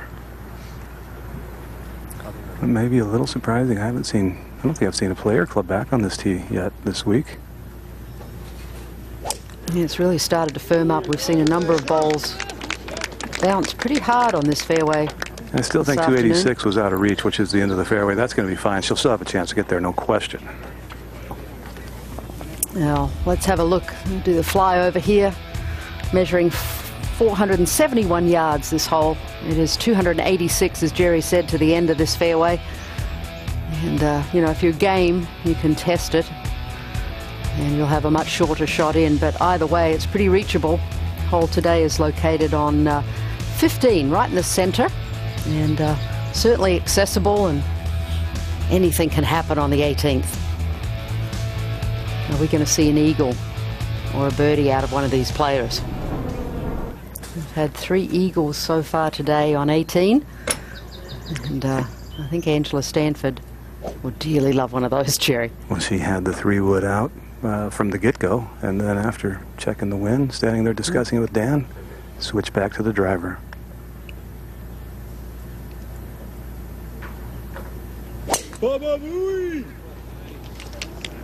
Up the right side. That's the ideal line if you can keep it in the fairway. Oh, and that is going to be ideal. That's going to give her a great angle into this whole location. Good play, Stanford. We had a 4-way playoff last year. Stanford and Park tied at 25 under par, playing the last.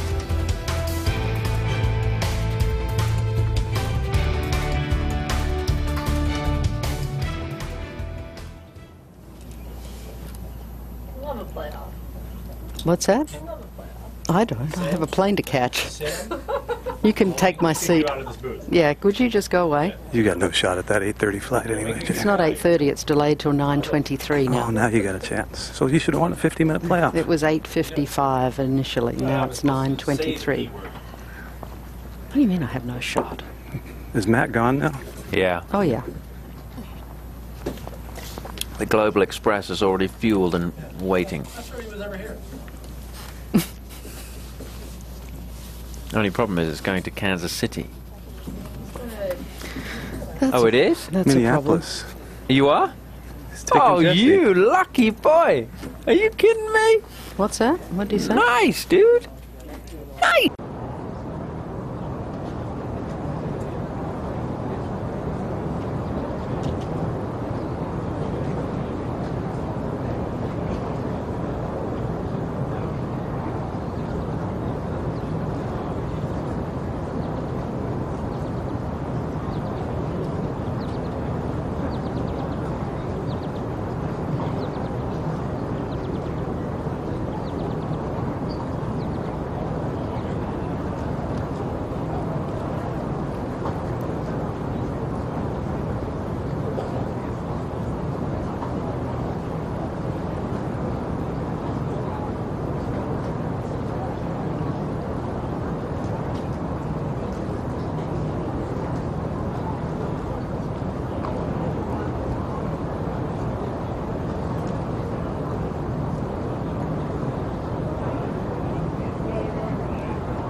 Three players who looked likely to put their hands on that trophy. Katrina Matthew, Hee Young Park, Angela Stanford. It looks like Matthew is out of the running and it's down to 2. Park and Stanford, they're both in the fairway at the 18th.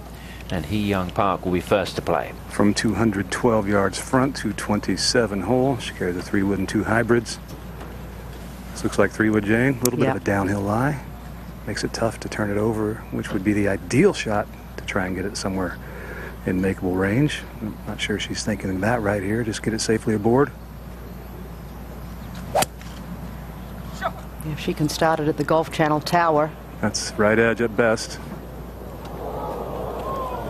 Right up against the grandstand, so she'll need a ruling, relief from the immovable obstruction, which should be no problem there. A little chip and run down the hill. I've seen a number of players in that circumstance over the week. Stock shot. Great club right there. Yeah. I would say now, Jerry, advantage Stanford. Good angle, hey? Yeah, no question. She was signaling to Dan to hit a little slinger in there, her old go-to shot. He agreed with it. I haven't seen her hit one on purpose this week. 195 front, 210 hole with her lone hybrid. Slight downhill lie.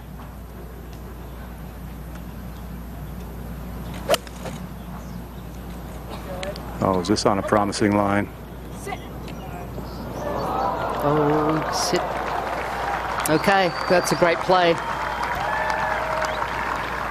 Advantage Angela Stanford after the second shots. Hee Young Park will get a drop.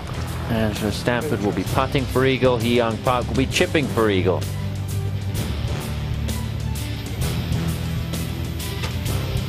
Golf Channel's presentation of the Manulife Financial LPGA Classic is brought to you by Manulife Financial. Life is better when you're prepared. And by Bridgestone Golf, bridging the gap between you and the pros.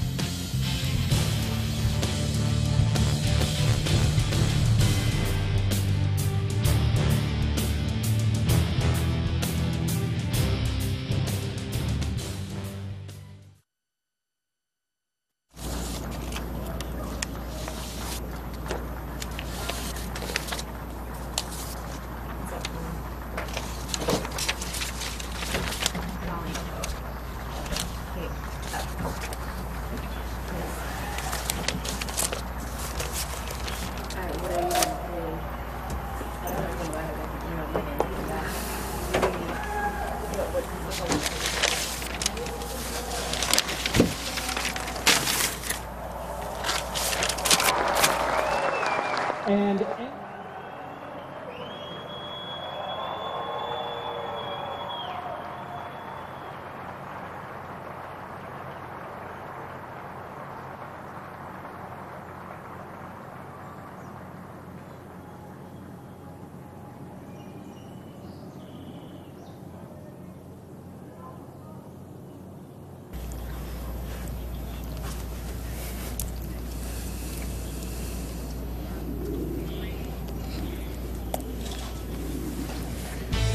The back of the Manulife Financial LPGA Classic coming towards the end of this second playing of the tournament.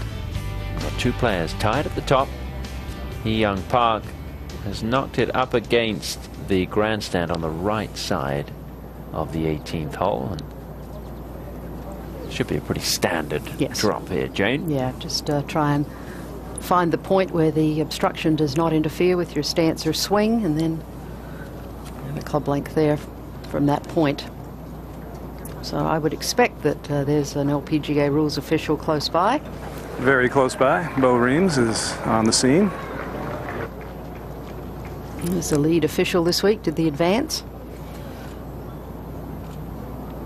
Our players played lift clean in place earlier in the week at this weekend. With the weather fining up, it's been removed, so that was only in the fairway.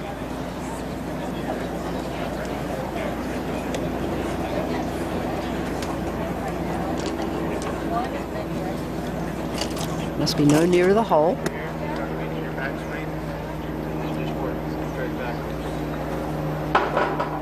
It looks as though the grass is all about the same length around there, Jerry. It's going to be a fairly standard shot no matter where she drops it around that point. Correct? Yeah, but more than likely it's going to bounce back toward the grandstand, so she'll drop it twice and then place it. You don't want just the thought of perhaps that grandstand getting in the way of your backswing even in your mind. But it's not going to be a tough shot by any means, no, other than if she guns it a little bit, green runs away just past the hole. Is it a shot that you'd give her a good chance of holing? No, but getting close, yes. She may need to hole it. She may. The tricky part with this shot, Jerry, and we've seen a couple of players play from this point, is it's downhill to start with, then it sort of goes quietly back uphill, and we've seen a lot of players come up short. Well, that's a situation she really hasn't found herself in that much in her career. One win, of course, 2 years ago, a year and 3/4 ago. A few top tens this year, 3 to be exact. Yeah, she's 23rd on the money list, so she's had a pretty solid year.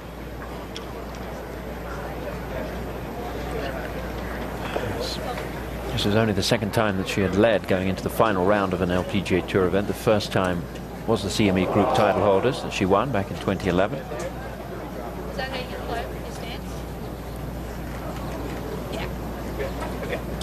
Looks like they have come to a conclusion here. But it is really close, though. And under the rules, the way that drop took place, the procedure of it is exactly right. You can't try and extenuate the length of the backswing to try and maybe get another drop. You just have to use the same swing you would use for the shot. It cleared, not by much. So odds are she might just choke down that little bit extra when she actually hits the shot. And there's always that element of doubt in there, Jerry, isn't it? When you come to take the actual swing, let's hope she can put that out of her mind and be confident on the shot. She looks extremely calm. And I think the greatest way to see what's going on inside, to reveal that, is the routine, the body motions, what she's going through right now. She hasn't exactly put this kind of survey on any shot out here today.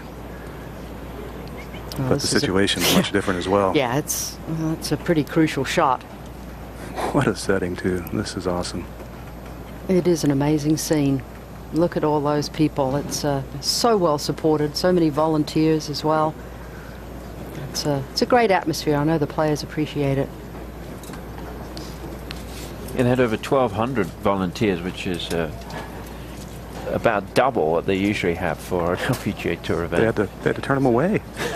I was out at a friend's establishment last night, and a couple of the volunteers there were hoping to get a call. They didn't make the cut for Sunday. They were mad. She's playing this to bounce left on the first bounce, continue to roll that way. I think it stops breaking left-right at the hole. It is holeable, Jane, absolutely, and Tom, but I think she's just trying to cozy it up there. No, this is certainly a test of nerves. Lie looks excellent. Looks like she dropped it very well.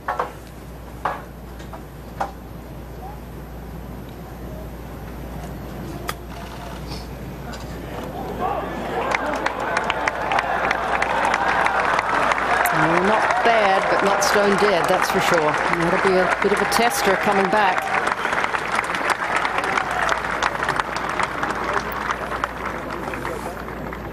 Remember, in regulation, Brittany Lang had a very similar putt to the one that Hee Young Park will face for birdie, and it was to win the golf tournament. She missed it. They went into a playoff. We may not have that situation this year because Angela Stanford has this putt to win the Manulife Financial LPGA Classic, and she would win in style if it goes in. This will be for an eagle. Gently downhill, turning right early, could come back a little to the left at the end.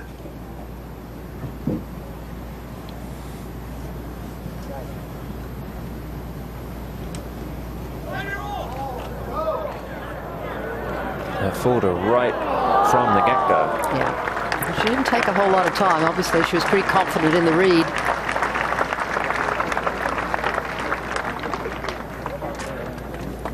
Finish that one, don't you, Jane? Oh, yes. I think so. Is she going to finish it? Yeah. Oh, absolutely. Yes, please. Thank you very much. Take that element of doubt, or hope, as it were, out of Hee Young Park's mind by tapping this in. Yeah, it was a bit of a tricky putt to read, that eagle putt. She had good pace on it, though.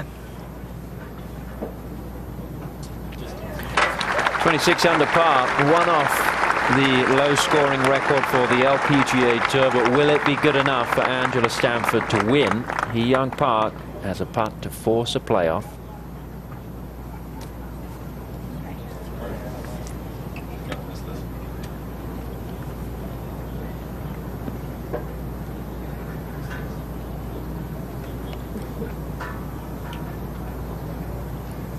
And she'll be giving this the full court press here, Jerry. It's got to go just a tad to her right. It's that awkward length about, would you give it 4 or 5 feet? Yeah, exactly. Almost the identical putt that Tom referenced from a year ago with Brittany Lang. But that one was to win. This one simply to continue the action. And she has made a lot of putts on this second 9. Yeah, she's had a wonderful week with the putter. Can she do it one more time, going through a pre-shot routine that she's consistently performed every putt?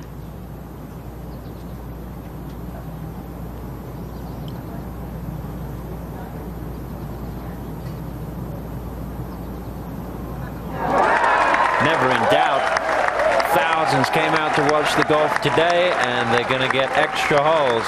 Stanford and Park in a playoff at the Manulife Financial LPGA Classic.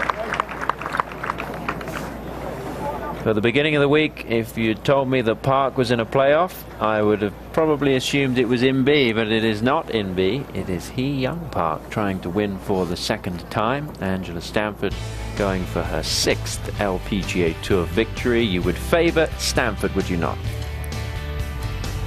No? Maybe not. Who knows? I mean, Angela, I would think with the experience, would have the upper hand, but Hee Young has hung in there. I did not expect her to shoot 6 under today. I really didn't think she could follow that 61 up with something to that level. Before we get to the playoff, let's tell you about the CME Group title holders and this week's qualifiers. Austin Ernst, the rookie, will be going. Mina Lee, very experienced player, will also be heading to the season-ending event. Hannah Kang is a Monday qualifier. She's only played 2 events this year. This is her 3rd event. She hasn't made any cuts. She's never finished better than 78th in an LPGA Tour event. This is her 2nd year on the tour. She finishes tied for 10th, and she is heading to the CME Group title holders. So well done to Hannah Kang. Excuse me, she finished 13th, but it is a lucky number for Hannah Kang. She heads to the title holders event. Well done. Let's take a look at our Volvic shots of the day. This was the 2nd shot at the 10th for Inbee Park. Watch this one. An eagle 2 for Inbee Park to start the back 9. She was a couple over for the front 9. And then at the 18th hole, her 2nd to the par 5. Yeah, she hit a beautiful little fairway wood here. She's got a great kick through that fringe. And she would go on to make eagle to finish in the manner we have become accustomed. Left hand low, right in the back of the hole. Home in 30 for a round of 68. She finishes tied 14th as Inbee Park, and she has our Volvic shots of the day. 2 eagles on the back 9. And the players must obviously sign their scorecard before they go back to the 18th hole for the playoff. Make sure everything is correct. And we will have the playoff for you when we come back to Waterloo, Ontario.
Back at the 18th, and the thousands of people that have come out to watch today gathered around this hole, and they will sit tight because the tournament is not over yet.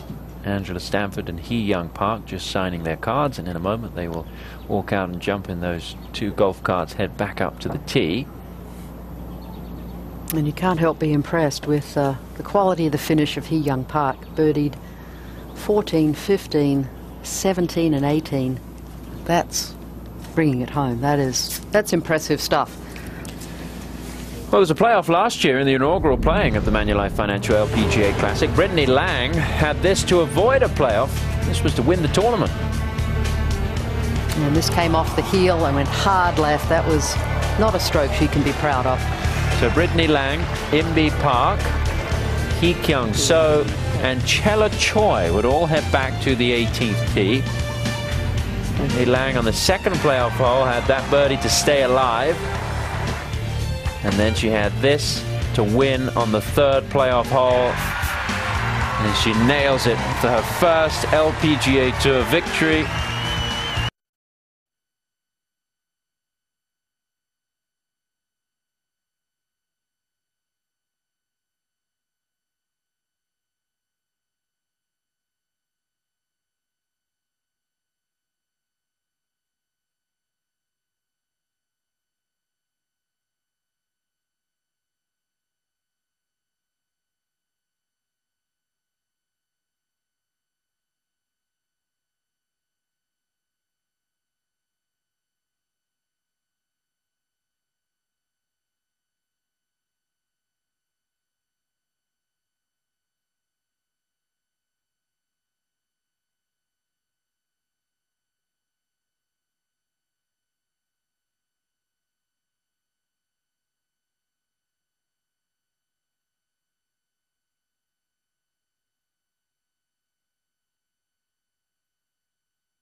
Back at the 18th, and the thousands of people that have come out to watch today gathered around this hole, and they will sit tight because the tournament is not over yet.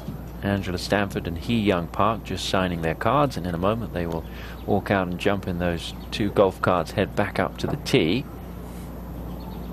And you can't help be impressed with the quality of the finish of Hee Young Park. Birdied 14, 15, 17 and 18. That's bringing it home. That's impressive stuff. Well, there was a playoff last year in the inaugural playing of the Manulife Financial LPGA Classic. Brittany Lang had this to avoid a playoff. This was to win the tournament. And this came off the heel and went hard left. That was not a stroke she can be proud of.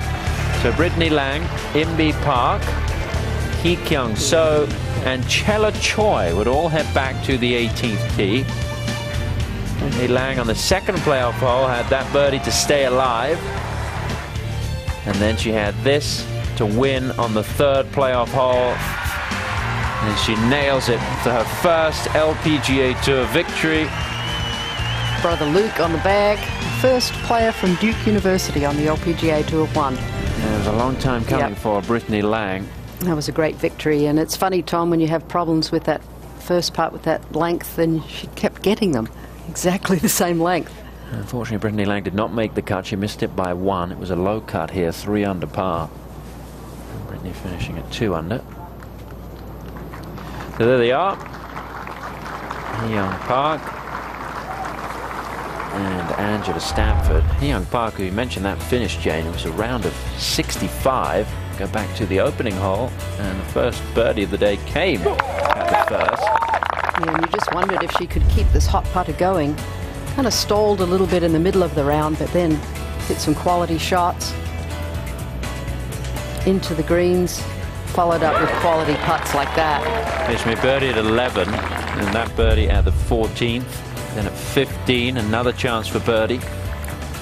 And this little downhill putt that didn't have much break in it at all, and she read it well.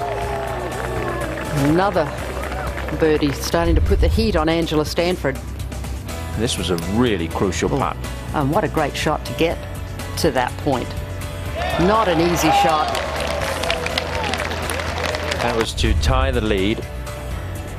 And then at the 18th hole, Angela Stanford already on the green, putting for eagle. Hee Young Park had this for an eagle. Yeah, she made nice contact there. Pretty good little chip and run, but certainly an awkward distance. No gimme. And Angela Stanford made a birdie, and then Hee Young made her birdie to tie. So Hee Young Park, 65 in day 1, 67 on day 2. She shot 61 on Saturday and followed it up with a 65. We didn't necessarily think that was going to be possible. No, I was definitely proved wrong. I did not expect that from Hee Young, and she's certainly showing all of us something. Looking remarkably relaxed and having a bit of a chat to the rules official there on the way, but showing great poise and great confidence under pressure, Tom. This is the first time that Hee Young Park has been involved in a playoff on the LPGA Tour. Angela Stanford will be playing her 4th. So the experience is with Angela Stanford, but who knows? Anything can happen, absolutely. And they both played the 18th extremely well, 3 under for the week. And that's the fun part about the 18th as a finishing hole, as a par 5. You know, there's lots of things that can happen. Eagles, it's certainly reachable. Playing just barely downwind. Angela hit a great shot in there, but it just took that first bounce and really skipped forward. First time that Angela Stanford was involved in a playoff was the 2003 US Women's Open. Hillary Lunke and Kelly Robbins were also involved in that. That was at Pumpkin Ridge in Congratulations, great playing Portland. this far. We're going to play 18 over and over, hole by hole playoff. Angela, since you finished first, I'm going to allow you to draw, and this will be the order that we'll play in. Number 2, Hee Young, it's your honor. Thank you. You notice following the Kingsmill tournament, the rules officials always say over and over after we had 9 playoff holes. Over and over and over and over.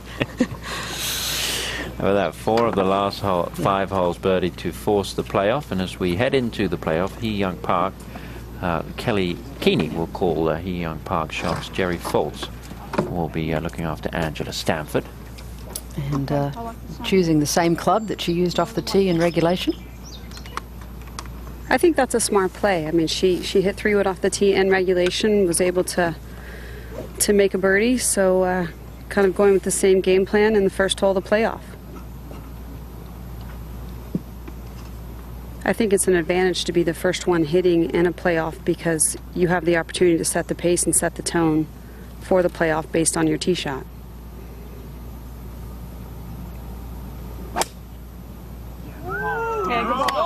She's really swinging well and good balance. And that is ideal. Jerry, how far away was Angela Stanford from running out of room when she hit the driver and first time around? 15 yards, easily. She cannot reach the end of the fairway unless she were to catch a downslope and just rocket forward.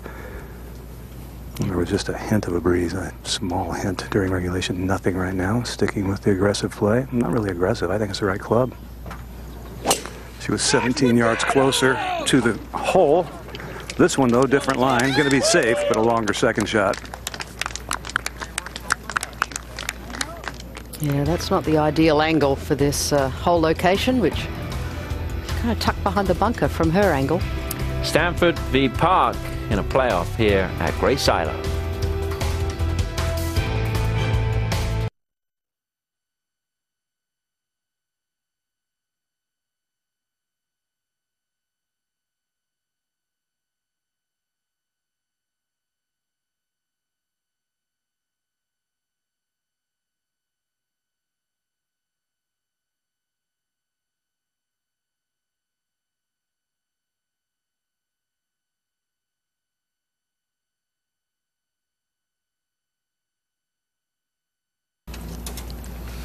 We're back at the Manulife Financial LPGA Classic and this sudden death playoff between Angela Stanford and Hee Young Park. Both players safely away in the first playoff hole, playing the 18th hole, which is a par 5, reachable in 2. It looks like Hee Young Park will be first to play. Hee Young has 198 to the front, 213 to the hole. She's got a great angle from the right side of this fairway to this hole location. She has a hybrid. Yeah, if she can aim it at the edge of that tallest grandstand, the right edge would be perfect.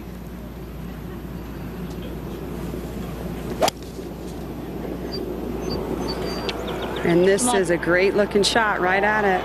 Oh, look at this. What a wonderful play, Tom. Wonderful shot from Hee Young Park. She'll have that for an eagle. How will Angela Stanford respond? That is impressive under pressure. That's why you practice. That's why you spend all those hours on the driving range so you can replicate it when you need to. Now Angela, Jerry. 2 yards further than she had in regulation. This 212, a little bit of a side hill lie. Still has to hit that big slinging draw to try and get it maybe hole high, 20 feet right. Can't really get it close unless she got extremely lucky. Is that fringe in her way? She went with a different shot there, actually. She went with the 7-wood instead of the hybrid to play the non-draw shot to the right side of the green. No, not a bad result from where she was. You'd have to give advantage Hee Young Park. She sure hit it quickly. So both players will stroll up to the 18th green. The first player out today was Carlin Beck. She shot a couple under par, played in 2 hours and 15 minutes, so you don't have to waste time out there. Let's take a look at Hee Young Park with her second. Oh, she stayed down and threw that one really well. Good balance. Great contact, great result. Beautiful shot. A high five from Carly Pratt there, with good reason. 26 years of age, lives in Orlando. Yes. And trying to win for the second time on the LPGA Tour. She is a very bubbly and fun character. Had a chance to talk to her earlier today. And certainly got a glimpse at her personality. Angela Stanford A lot of talk about whether Andrew is going to play in the Rico Women's British Open. Some people have said that she's not going to play. I had a chance to speak to her, and she said, I'm undecided. I have entered the tournament so that I can play if I want to play. That's why my name is on the entry list. But at the moment, I haven't decided whether I will play or not. And of course, this year, she's been trying to play a limited schedule and not play as many international events or travel as far. And going to play about 16 events this year. Hasn't quite decided whether one of them will be the Rico Women's British Open. Yeah, you would think St Andrews would be a hard one to pass up, but she's a bit of a homebody. She really would prefer, I think, to play in the United States. But we'll have to wait and see. Both of these players, well, certainly He Young has a very legitimate chance for eagle. Angela, an outside chance, Jerry. Yeah, looks like a pretty decent lie. I don't think she'll putt it, though. I think she'll have to chip it. Well, I think that'd be the smart play. You know, you take that little bit of doubt out, and you can see the grass around there is a little patchy.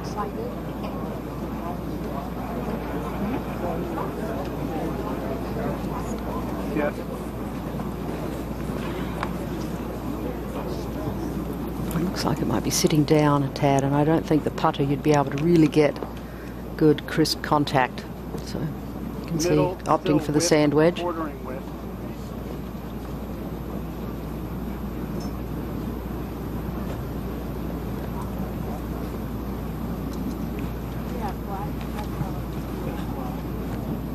Jerry, I'm kind of surprised she hasn't walked all the way up there to the hole. A little bit surprised as well. And it looks like a fair bit of loft. Is she blading this? No, I think she's just going to play it back in her stance. It'll wait on her left side.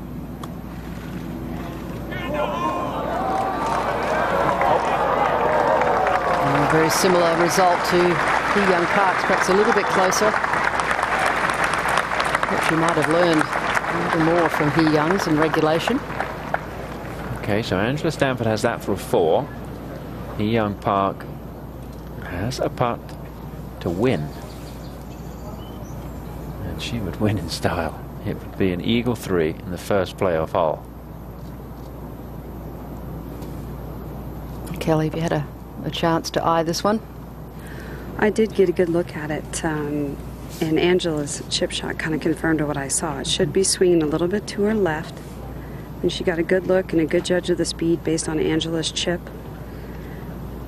She's taken her time, obviously, to line this one up, but the one thing I have noticed about both of these players is they haven't really given this playoff much extra time. They're continuing about their business, and they continue to both keep their pace of play quick and not think too much about it, and I think that's an attribute to both of them.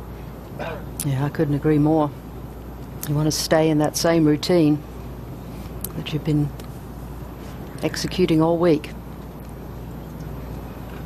This one goes slightly back uphill, so she's going to need to be relatively firm with it. Maybe just outside the hole? That is what I see. I mean, based on the speed, I see just outside right. Maybe a couple of balls? Exactly.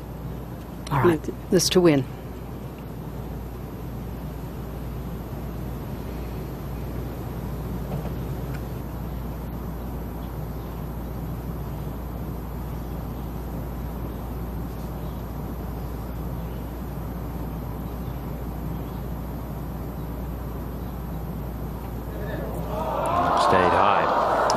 She hit it too firmly for that line. Although Angela's is not in yet. Nor is this one under this kind of pressure. Absolutely. You know, she hit it probably a foot harder than she needed to, and that's why it didn't take the break. It looked like a good putt, a good stroke, but like you mentioned, the speed was just a hair high for that line, and now she's got that distance of about 2.5 to 3 feet left, but she's opting to go ahead and finish. Well, I think that's a smart move. You don't want to be waiting and pondering and worrying. As long as you take your time and go through your normal routine. Not to be a downer, but He Young Park has had only one 3-putt this week. It came in the opening round. Needs to make this for a birdie. Okay.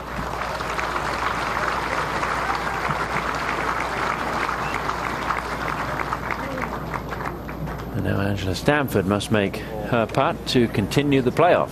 And to reiterate what Kelly's saying and what she did with her second shot and the pitch shot, Angela Stanford is playing right now as though she has more confidence in herself than she has all week, with undue delay, and that doesn't appear to be nerves. Let's see if it does the trick here.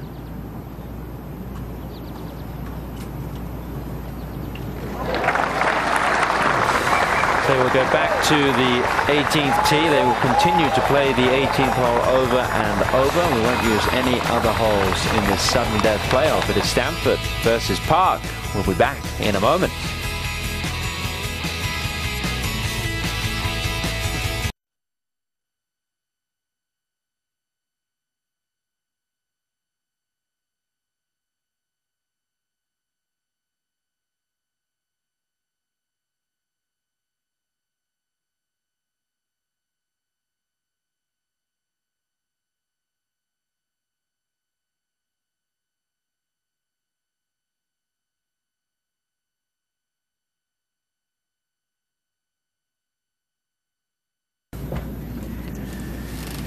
The players are heading back up to the 18th tee, and Angela Stanford on the back of the cart. Hold on for dear life. Giving Dan Chapman a rest. It's been hard work for Dan. Sue Witters there from the LPGA at the wheel. And Hee Young Park along with Bo Ream, one of the LPGA officials. And we remember the last playoff that went 18-18-18 was at Kingsmill with G.A. Shin and Paula Creamer, and had to resume the following morning. And they didn't play 18 the following morning, and then it ended. Yeah. It gets dark rather late here, obviously a long way north, so I don't think we'll have any daylight issues at all.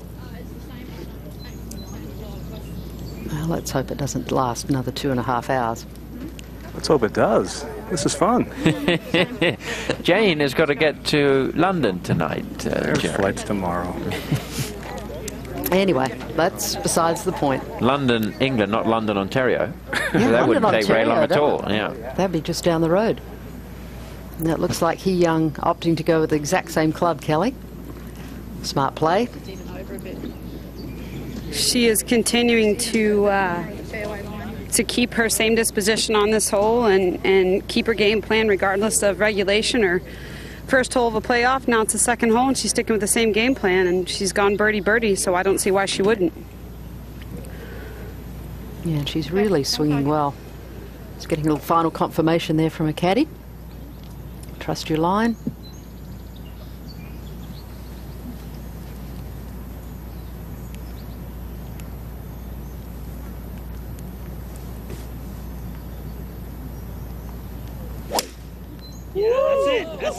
It's another 3-wood right down the middle. And if you can favour the right side, is better than the left. This one trundling down towards the left. Not quite as good a line into the hole as she had previously. Now Angela Stanford, we assume she is going to go with the driver. Yes, indeed. Try and keep it down that right center as she did in regulation.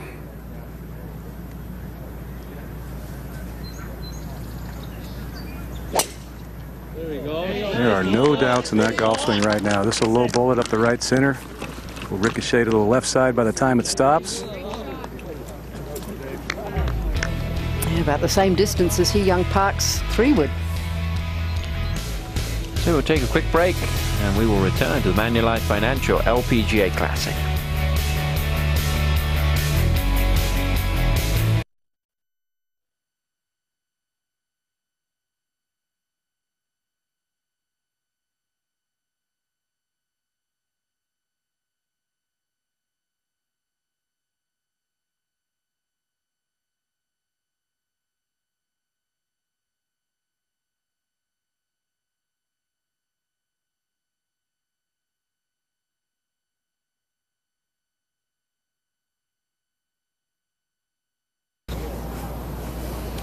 So the folks sitting tight around the 18th green as this playoff continues between Angela Stanford and Hee Young Park. Both players have driven the ball safely in the fairway.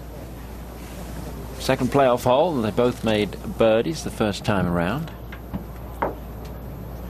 Both birdied the hole in regulation as well. It is played it really as the easiest hole all week. Yep. Yeah.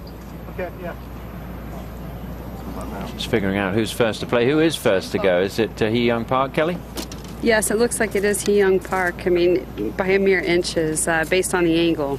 Her ball did hit in the center of the fairway and kicked pretty hard over to the left side. She has 201. 201 to the front, 216 to the hole. The bunker is going to play a little bit of an issue from the left side of this fairway for her. Quiet, please. She seemed to go right at it in the first playoff hole. Gave herself a great chance for a birdie. Let's see if she's aggressive this time around. Excuse me, great chance for an eagle.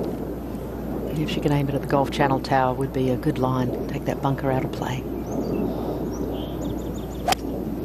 I did hear her caddy mention that was a good line, but this is left of it.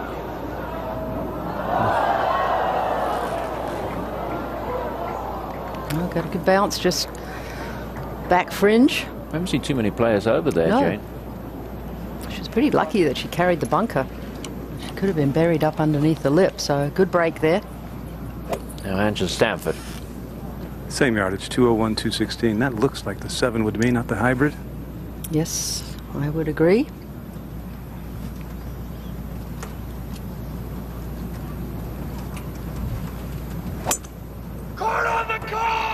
Big high shot, drawing a little bit, still at the right side of the green. I think she fully anticipated that carrying all the way to the green. It didn't, but not bad place. It's going to come down to a battle of the short games. The battle of the chips. Looked like she didn't quite catch that one as well as she wanted. She wanted a little bit of right to left draw, and she just kind of left it out there. It's the ball of Hee Young Park. Those folks behind the green may be moving out of the way. That might take a little bit of effort. They're packed in there around 18. Hee Young Park has been very impressive today, Jane. We talked a lot about it at the beginning of the day, what to expect after a 61. We didn't know if she was going to be able to follow it up with another low round, but 65 is a very good day. And going up against the quality of Angela Stanford, really holding her own. That was the second shot of Stanford. Yeah, made good contact, hit down on it well. Just perhaps didn't get quite the draw that she wanted on that shot. But yes, I totally concur. I've been very impressed with Hee Young Park. Angela, I thought, had it under control as toward the early part of the back nine, but then Hee Young really put it into overdrive and finished 4 birdies in the last 5 holes. Once again, Hee Young Park and Angela Stanford.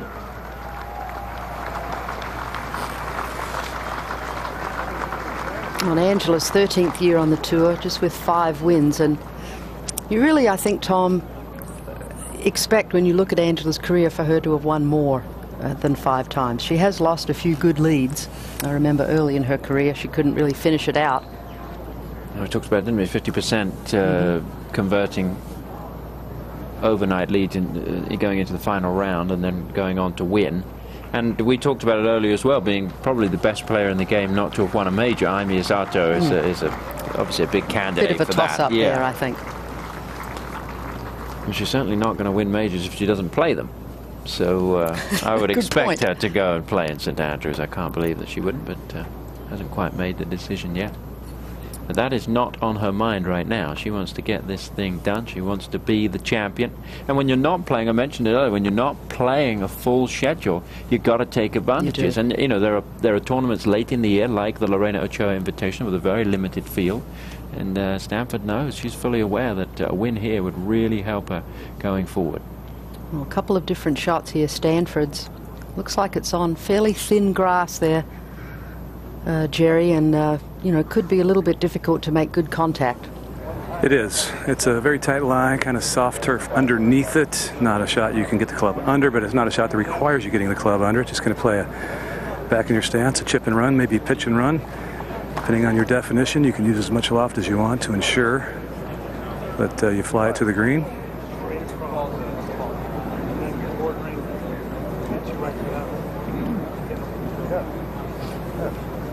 Well, she knows it breaks from right to left. Downhill a little bit to start with and then uphill. Looks like she's got a reasonable amount of loft here, Jerry.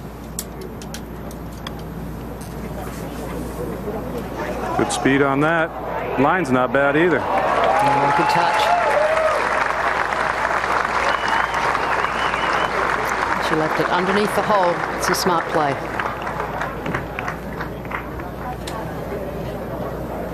Very nice contact off a little bit of thin grass. Well done. Pressure now squarely back on Hee Young. Let's have another look at the contact there. You can see a little bit of patchy grass. Ball back in her stance. Needs to hit down on this at a sharp angle, and she made good contact there with the pitching wedge. Had to play a little bit of a low shot, so that wasn't not too shabby at all.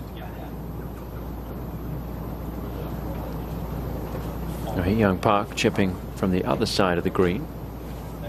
Obviously closer because she was second to play. And what do you think about this? This is to win the tournament here, Kelly. This can be a pretty tricky shot. It's the Kentucky bluegrass, so you never quite know how your ball's going to come out. It could kind of linger on the face and roll up the top of it, or if she catches too much grass, it could come out dead. Majority of this chip shot is uphill. It starts to level out once she gets to the hole.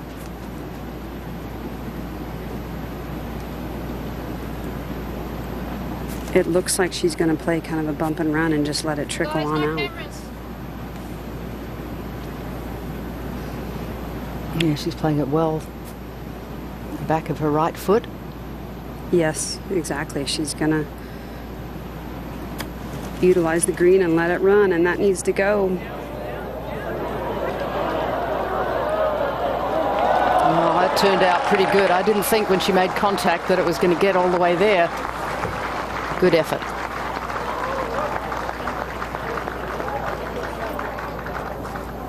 Plenty going on in the world of golf. Of course, tournaments happening all around the world.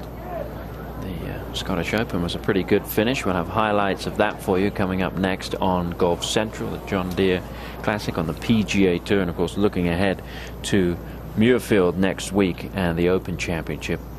Golf Central coming up immediately following our coverage of the LPGA Tour. Angela Stanford needs to make this one, Jerry. Yeah, no problem, though. Getting right to it once again. Really, it's impressive, the mindset she has right now. Not a doubt in there, it doesn't appear.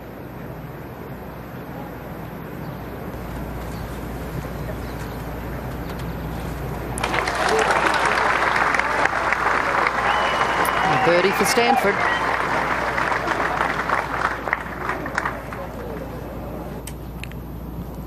They just keep on making birdies at this 18th hole. Someone needs to do something spectacular. Well, it may take an eagle to end this playoff, but Hee Young Park still has to make this one.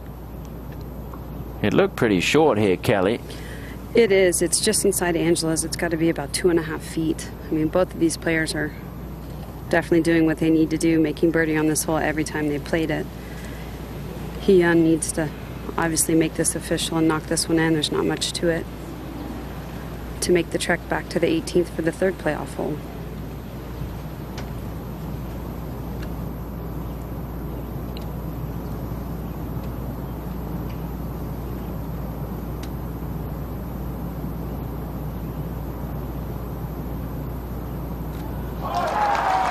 Well, last year it took 3 holes to determine a winner in the playoff.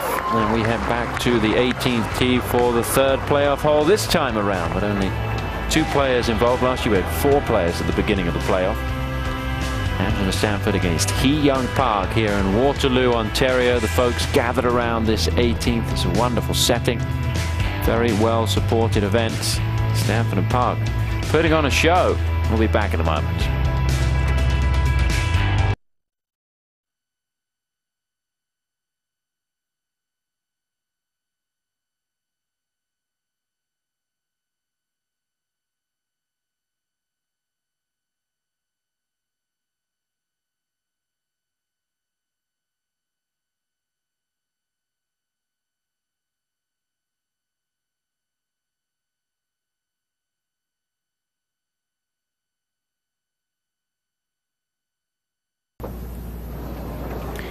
Now back the players on their way to the 18th tee. Angela Stanford and Hee Young Park in this playoff at the Manulife Financial LPGA Classic, getting ready for the third playoff hole. Be back here at 18 tee.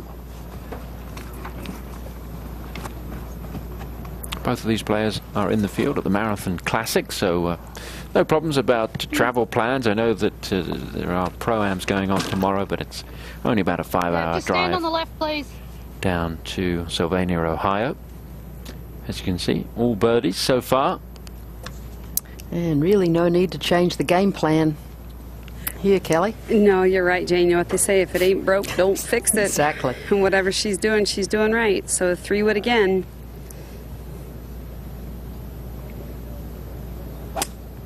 She's been hitting this 3-wood a long way.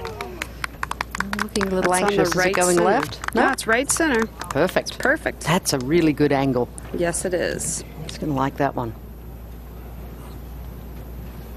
She had that little bit of an anxious look after she hit it, but I don't know why.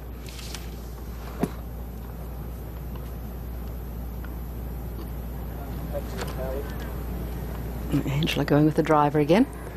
Indeed she is.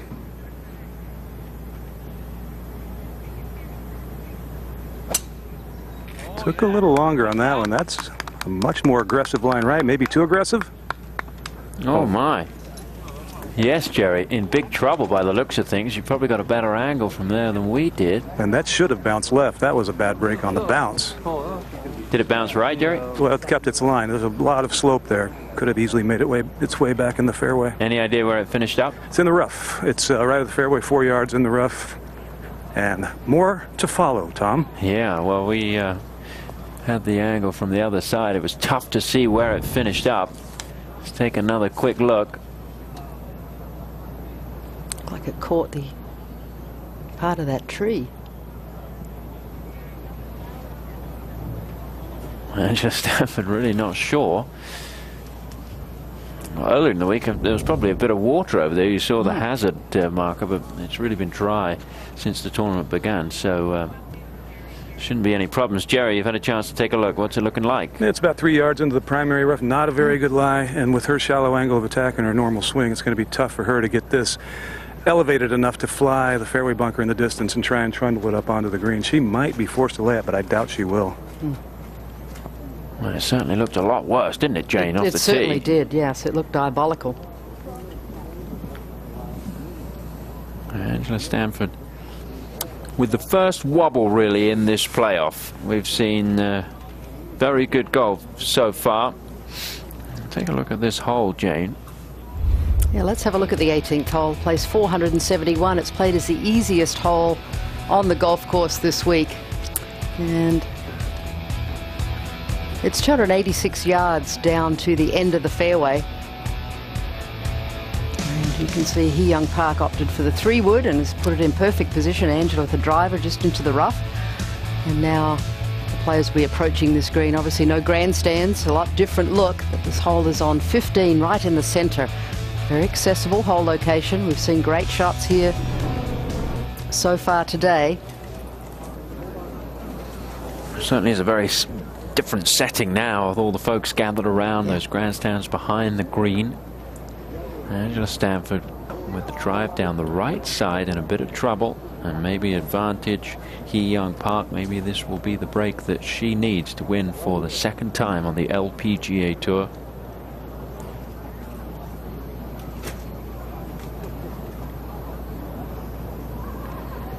Get a good idea of the shot that she faces, and well, from that angle, it certainly doesn't look anywhere near as bad as it did when she hit that tee shot. We were watching it from the reverse angle.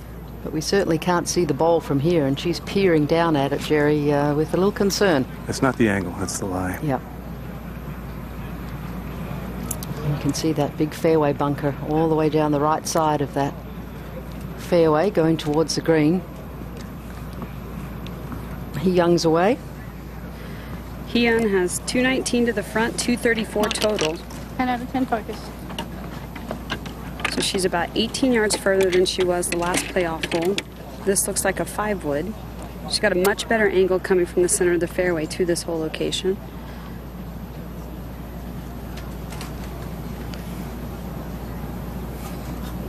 It's actually a 3-wood that she's hitting.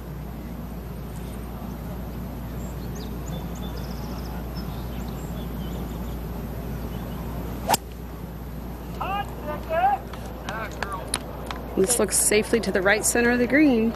Oh, lovely shot. Well done from that distance with a 3-wood. Pressure now squarely on Angela Stanford's shoulders, Jerry.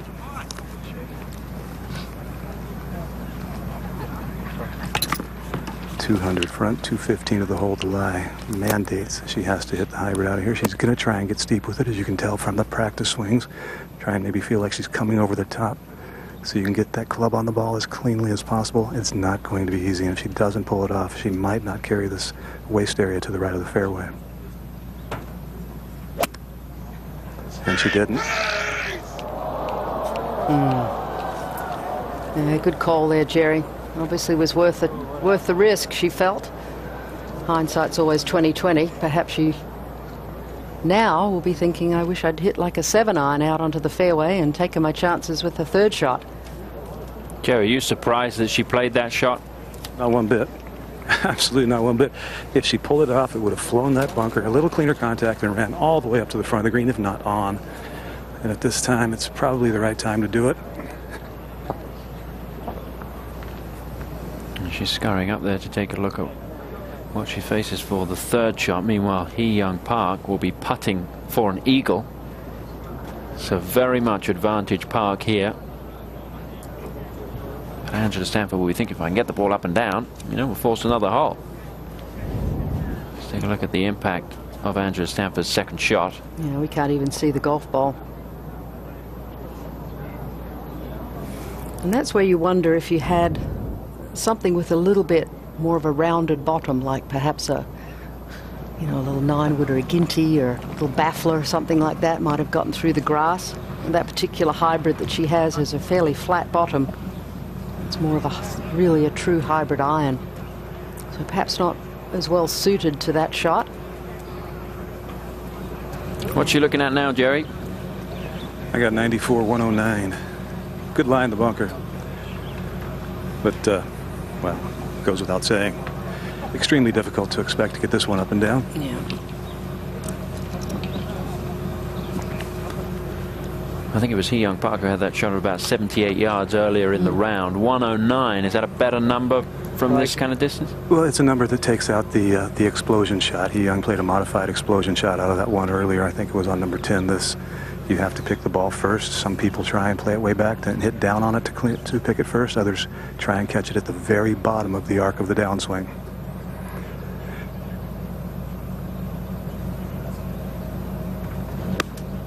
Got it clean. Little right of the hole. And quite a bit long. Didn't have any spin on it either. It looks like Angela is either going to have to do something special, or Hee Young Park is going to have to make a big mistake here. Yeah, let's have another look at this. 100, just a little over 100 yards. Making sure she picks it clean.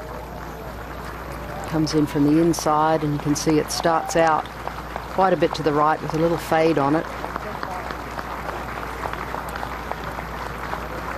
Yeah, she made good, crisp contact. Perhaps choosing too much club because she hit it very solidly. Yeah, she's muttering to herself. That's never a good sign, Tom, when you're going up a playoff hole. Well, you can understand, can't you? A bit of disappointment for Angela Stanford, who has such experience. Her fourth playoff on the LPGA Tour. She's been in playoffs and major championships, as we've mentioned. The US Women's Open 10 years ago, the last time she won the 2012 HSBC Women's Championship, which is one of the biggest events on tour outside of the majors. She won that in a playoff, beating Jenny Shin in the third extra hole. But the mistake off the tee, putting her on the defensive in this third playoff hole. And now Hee Young Park has a putt for an eagle. If she rolls this in, then it is over, but 2 putts likely to be good enough, but that's easier said than done with this kind of pressure. Absolutely, and you know, this is a good 40-45 feet, Kelly. It is 40 to 45 feet. I'm not sure right now who, in fact, is away. But Hyun's putt is uphill the whole way. It should, based on my map, come a little bit left at the end, but it looks like it is going to be Angela's putt based on the distance. It was actually Hee Young's caddy who stepped it off and determined that. It was an interesting little bit of, I don't think it was gamesmanship, just trying to speed things along.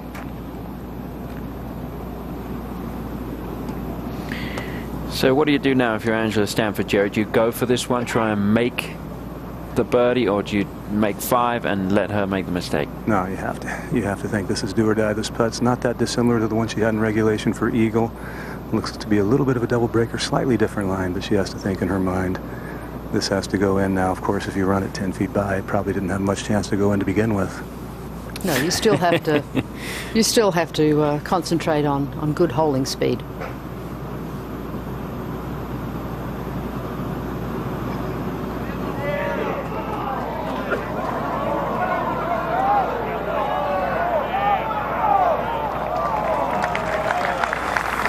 Should yield a 5 for Angela Stanford, and now Hee Young Park will have 2 putts to win the Manulife Financial LPGA Classic, following the footsteps of Brittany Lang, who won the first playing of this tournament last year. It has been a very popular venue, and the Canadians can certainly be proud of their 2 LPGA Tour events. We'll head to the CN Canadian Women's Open later in the year. Yeah, and that'll be held in Edmonton. But this putt, Kelly, it does look like it wants to go a little left. It's uphill all the way. It's not the easiest to judge the pace. No, and you're exactly right, Jane. The main thing and the most important thing here is the speed. Yeah. The line, I think it should come a little bit left, but as you mentioned, it's uphill the whole way. Speed is the key here. All she needs is 2 putts to win. Well, and sometimes that's the hardest thing to do.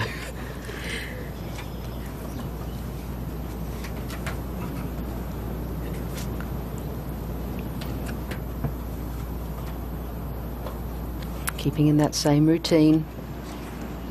Trying to get the pace with the right hand.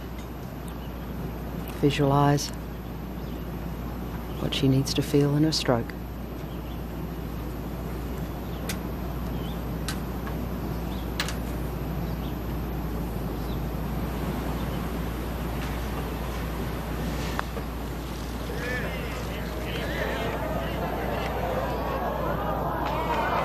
Good touch. And that should be good enough.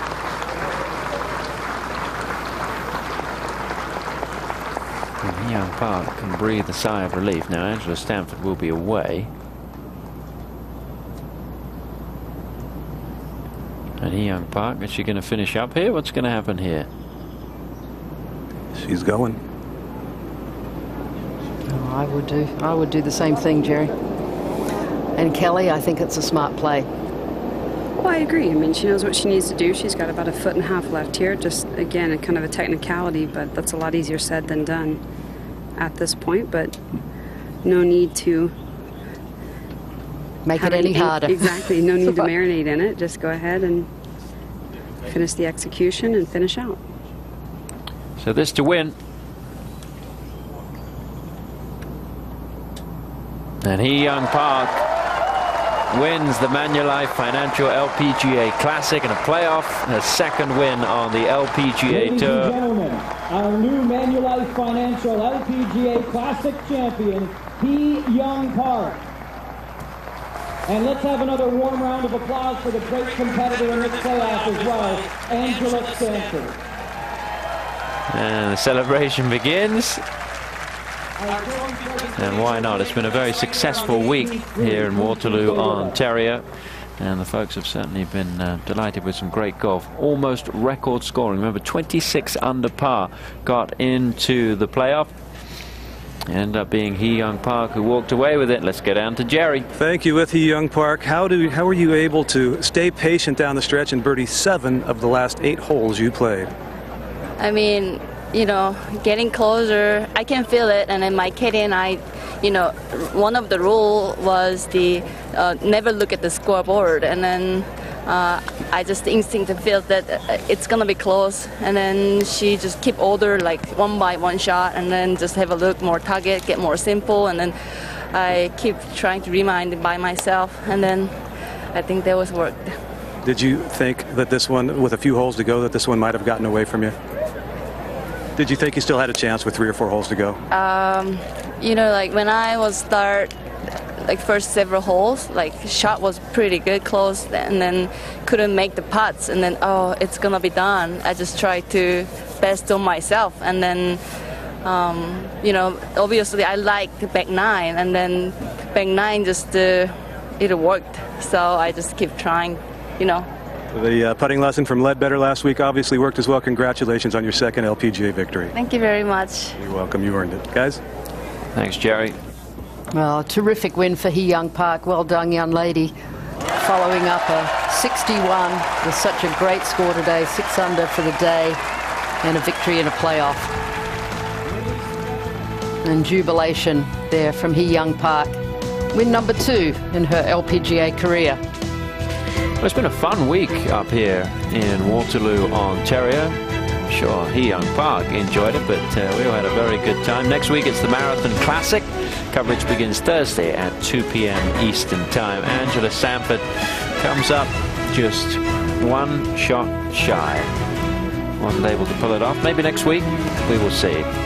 Producer Beth Hutter and director Brian Hennessy leading our hard-working team here at the Gray Seiler Golf Course. For Jane Crafter, Matt Gogol, Jerry Foltz, Kelly Keeney, I'm Tom Abbott saying goodbye for now. We'll see you on Thursday in Ohio. This has been a presentation of Golf Channel, the fastest growing network on television, part of NBC Sports.